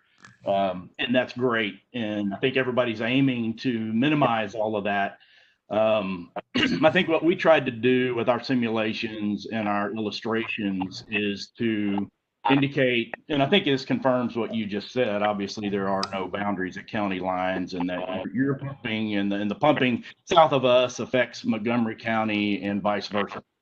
And we're not arguing that the data is real and that there's some reduction. What we're trying to do is use the best available science and the tools available to us to look at what we might have control over and what we don't. And the simulations indicate that we only have so much control. So that's the reason that we just wanted to illustrate that. And I think the modeling does that. And so back to the point, I think what we'd like to do is just move forward with, and I'll allow Samantha to jump in here, but just move forward with the understanding that we feel like we're appropriately accounting for all the 9 factors that we have to consider in our modeling approach. And obviously, as Wade laid out earlier, there's going to be an official consideration of that once we do select the runs and do the 3 runs. This is one of the considerations that is important to the district and that will continue to be.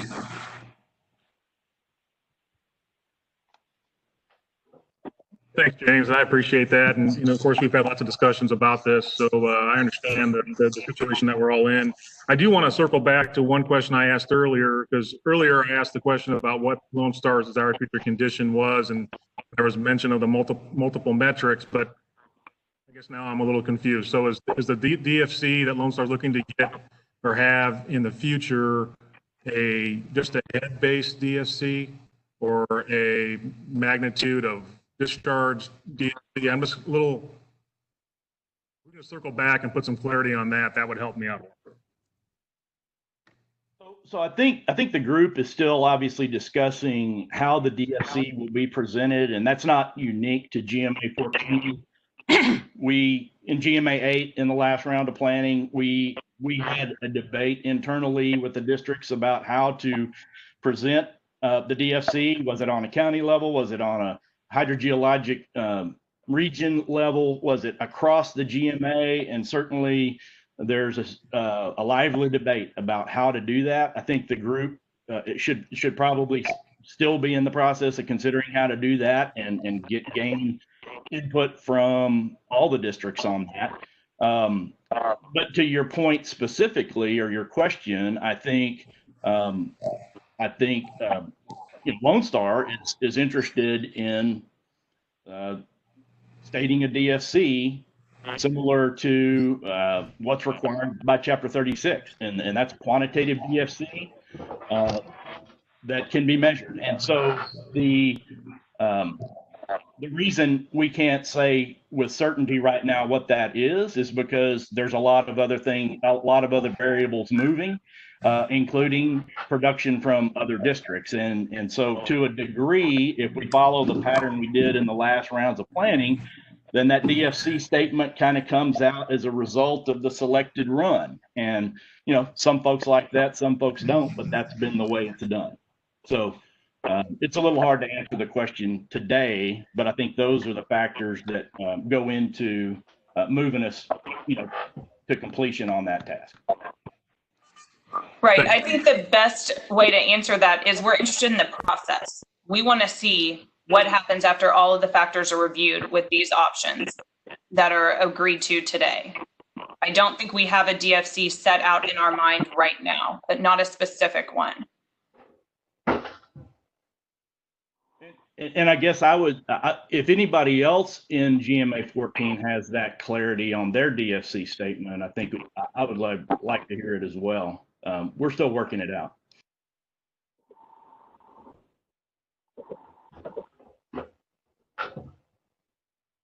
It keeps getting more and more confusing. I'm almost at a loss. Been awful quiet from a couple of the other GMA members. I'm going to call you both out to get comments. Gary, you out there? You got anything to chime in on or add? I'd prefer not to confirm that I'm confused too. Confirmed and noted. How about you, Zach? I mean, the where we are now is just as clear as the mud that we've been dealing with for the last decade of trying to do this. This is a plan. This is nothing more than a plan. Try to keep it as simple as possible. For me, I actually was hoping to get a quick clarification from Beverly and Brazoria of the three that are put forward with the 70 and 1 foot, 70 and a half foot, 70 and a 0.7 feet. Not remembering exactly which one of those general scenarios kind of helped address and kind of helped address and put them in a better light and a better picture as far as their general outlook and management structure. Quite frankly, I could care less about the pumping distribution. It's distribution. It only matters to the MAG, and I don't care about the MAG. I do want to make a note that a little more than a year ago, Run D was removed from consideration. So I still have a bit of a bee in my bonnet on the fact that now Run D is suddenly the one thing that everybody agreed to and everything else. It was taken off of the considerations. So as long as we're specifying that it's the Run D pumping scenario that's being resurrected and whatnot, that at least puts it a little cleaner. Even though, again, in my opinion, the action taken was to remove all of Run D from consideration moving forward. But regardless, that's where we are. If the pumping scenario and the distribution is fine, I mean, with the 75% run that we're already have on the books, at least on one side, a 70% with some of the foot of subsidence being considered as a factor in there. I'm great with that, and also would be curious if possibly an 80% with some level of the subsidence component for that secondary metric in there would be usable to kind of, again, put a general bracket through this thing of painting a pretty clear picture for us to, again, just see the overall impacts of what we're planning and looking to see over time. Thanks, sir. Beverly, you have anything else to add? Yes, I just wanted to say that we can't test for a DFC unless they actually give us a DFC.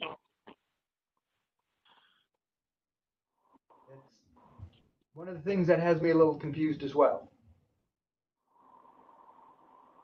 I agree with you there. Did everybody hear her comment? I did not. Could you restate that, Beverly, a little louder? If we don't have a DFC, we cannot test for one. If you don't give us one, then we can't test for it. I know I'm breaking up. I have a hard issue with this volume. The microphone. Basically, what she's saying, if we're not given a DFC to run, how do we move forward with looking at it for them? Yes, that's correct. Well, I think we have. I mean, I think that's what I was saying. So we're supportive of Wade's 70% drawdown with 1 foot of subsidence, and we'd be interested in doing that using the Run D base file. Would that be you'd mentioned 6 choices. Would that be on the top of that list? That's correct. Yes, sir. Okay, I think we have a starting place. Anybody object to that being one of our possible runs to move forward on?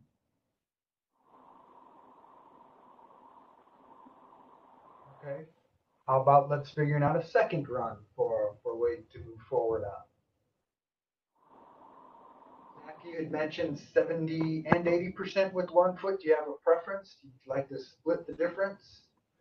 Should we be choosing 3 models actually to run forward on? Wade, do you want to pipe in on that one? Should we choose 2 or 3? How much paint?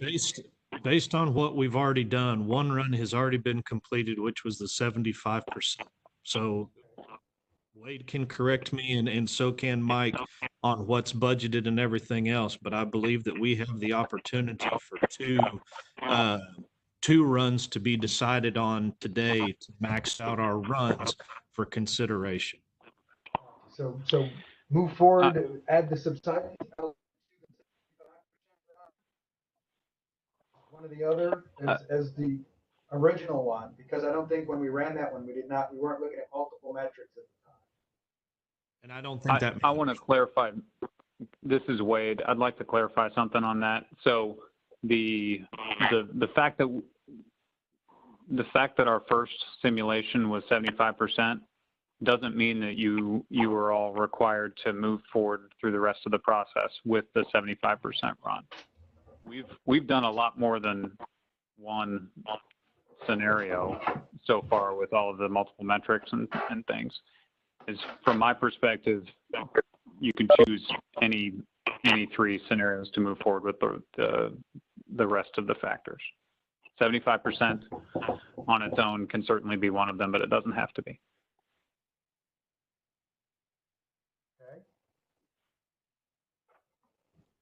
In that respect, which I appreciate and thank you on that. If we're moving forward with the 70% 1 foot with Run D, I think it's more than appropriate to move forward with a 70% 1 foot with the I guess regular 2016, whatever the base model file or pump distribution in the model is, for comparison's sake. Also with the 1 foot of drawdown? Yes, sir. That seems to subsidence.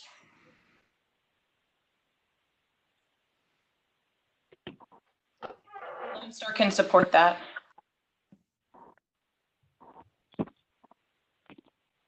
And how about we throw 1 more out there? Do we want to do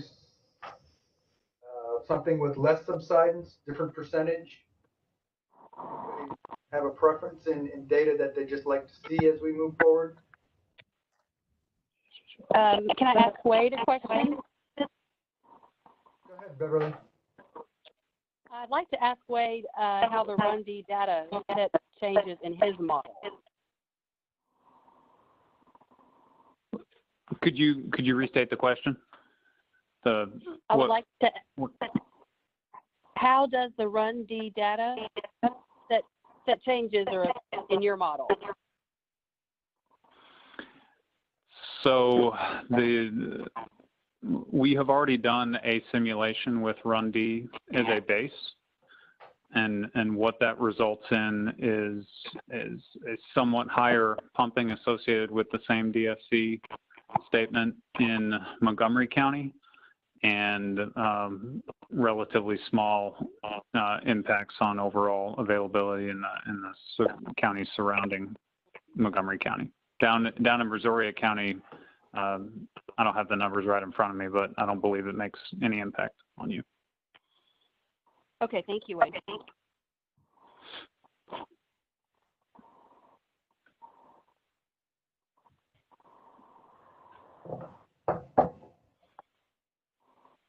Comments, questions, suggestions?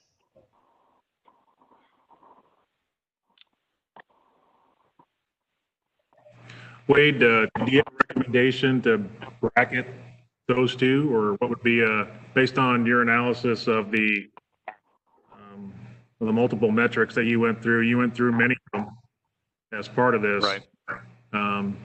What's your recommendation on what seems to be the best third option? Since we're basically running the same simulation twice with different, well, if we proceed with this, we're running the same simulation twice with different starting points, right? Right. One county. Yeah. And then, so that leaves us one to evaluate any other metric besides 70 and 1.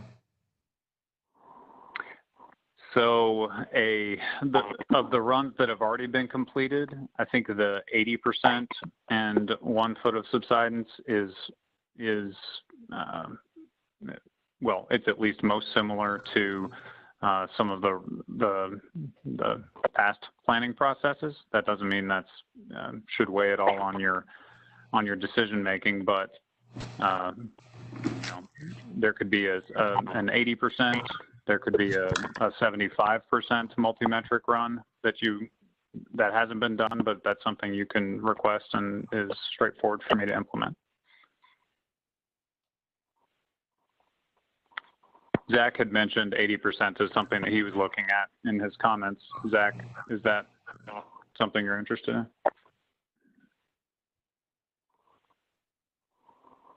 Yeah, I was like, just again, kind of thinking through the general bracketing of it. Having an even 80 and 1 would be, I think, a good comparison. Again, kind of bracketing and looking across the different metrics. At 80, if we want to keep the subsidence component kind of fixed, an 80 and 1, again, would kind of keep everything in the same general ballpark. I think alleviate or at least still hit some of the other targets that had been kind of an issue that had come up from the last meeting. Did I just hear a motion, Zach? I thought we were still consolidating all of our options to vote at once, but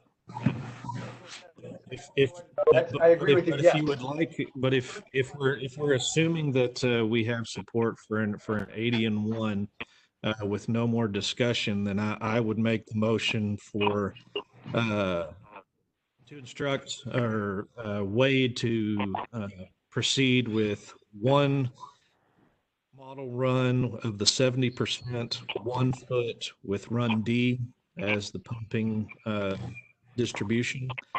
The second model run is 70% with 1 foot of subsidence with the I'm assuming that that's just the 2016 base pumping distribution. Then the third run would be an 80% with 1 foot and the 2016 pumping distribution. Thank you, sir. Do we have a second on that?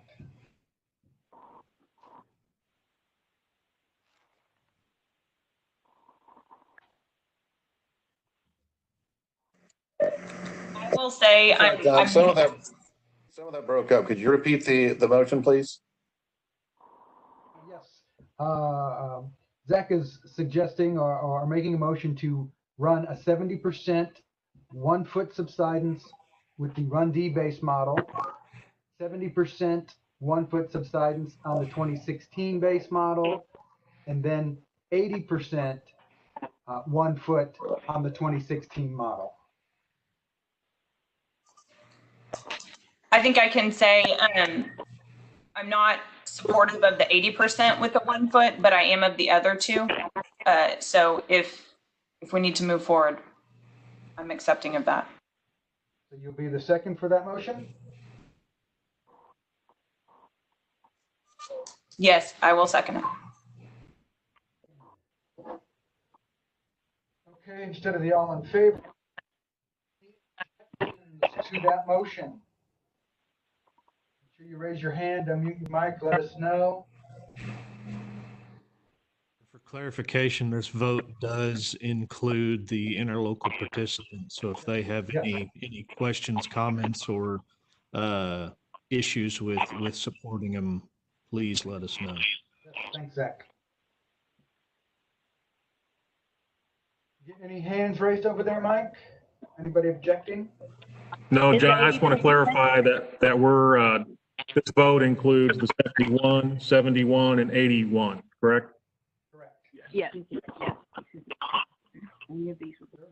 Well, hearing no objections, I think we finally have a set of potential DFCs to move forward on looking at data acts. So, woohoo, yay, GMA 14.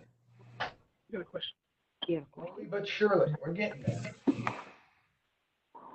Anybody else have any questions or comments on that particular agenda item? Want to add anything before we move along to item 10?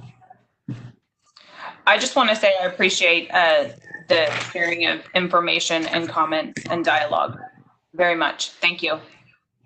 Okay, fam. Not hearing anything else. Let's move along to agenda item number 10. Mike, GMA 14 interlocal agreement financial report.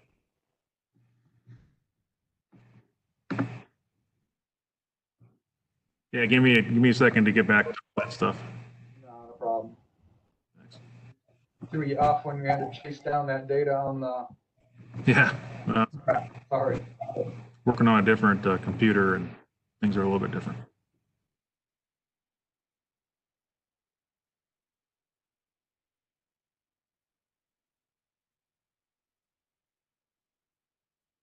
Hey, Mike, while you're looking, this is Gary. I need an invoice when you get a chance.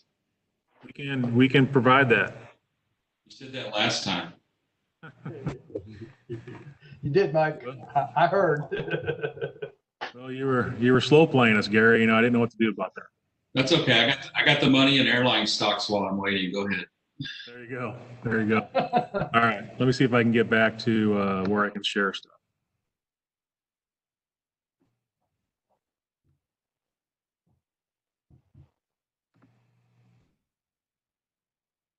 Okay. So here's the information to date. We have gotten a few more invoices over the last couple months. Things are on pace. Everybody is working in their current payment plans. Obviously, we need to get some invoices out to y'all, and Daniel will be communicating with you guys who have invoices expected for this fiscal year. And other than that, not a whole lot to report. Cool. Looks good, Mike. We appreciate you taking care of all that, I'd say, fun stuff in quotes, air quotes. You bet. Okay, we are finished with the interlocal portion of this meeting. We're going to adjourn it and go back to the meeting of GMA 14 district representatives. At what time we got here? Dang, it's already over 2 hours, man. 11.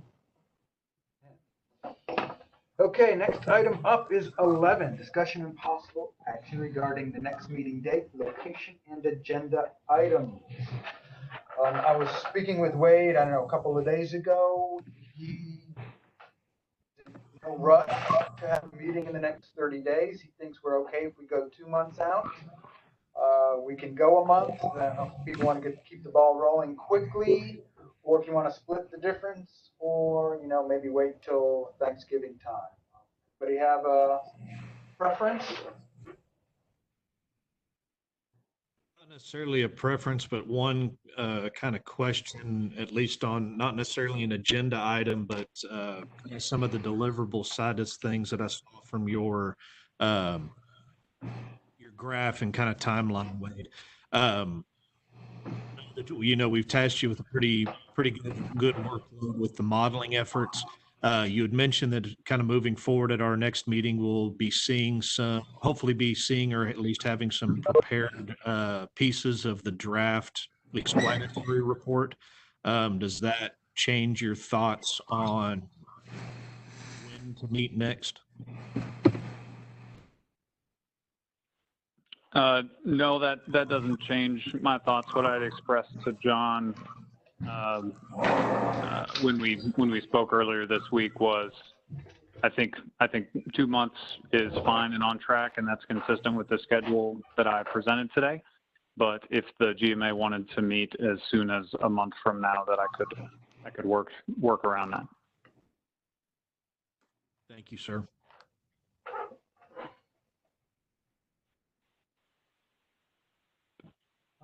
I know the end of July, we're looking at May, 2 months at the end of July, August. When is TAG? Is that August, September? Yeah, that's August, September. So the end of July. TAG is tentatively scheduled for being September 1st in coordination with the Texas Groundwater Summit. Zach, are y'all still looking at keeping that in person? As of right now, there's no indications or anything else that we have to make a decision at this time. So we're still plugging along as planned. Fingers crossed. And everything else. How are we looking for maybe the week of July 20th? Check what does Wednesdays work best for most? Is that the day we normally try and get on? Looking at July 22. It would just have to be early in the day is all. That's your board meeting, correct? Yeah, but we can do it. We can do it if we do a 9 o'clock or a 9:30 start. Our board meeting isn't until 3. So if we go that long, I'd be leaving anyway, guys. I'm just telling you. Are your board meetings weekly? That board meets on the 4th Thursday. And then the Harris Galveston board, I'm sorry, the 4th Wednesday, and the Harris Galveston board meets on the 2nd Wednesday. So just in case, I prefer rather not rush you in a single day. How's the July 29 look for everybody?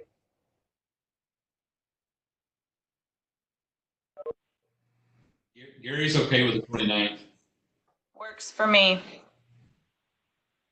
My wife would greatly appreciate me not scheduling something on the 29th since it's our wedding anniversary. And I'm going to be hopefully be in California.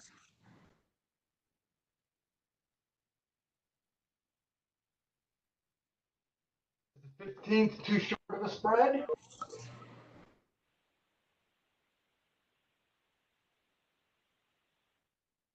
July 15th working for everybody? Gary's okay.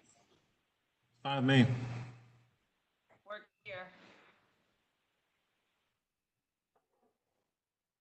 Did I get a thumbs up from Zach?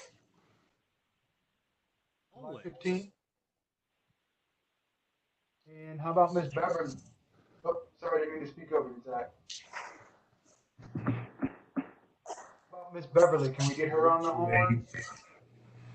I just unmuted Beverly. Thank you. Yes, that day is fine, the 15th.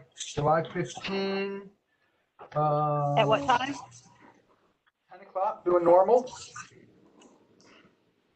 Okay. At this point, I guess it's still rather up in the air as to whether it'll be virtual or in person. Cross my fingers we can do it in person. But we'll be determined down the line and get together with Mike. He's been extremely gracious to be hosting these meetings using their Subsidence District's WebEx account. So thank you very much, Mike. You bet. Any other comments or questions?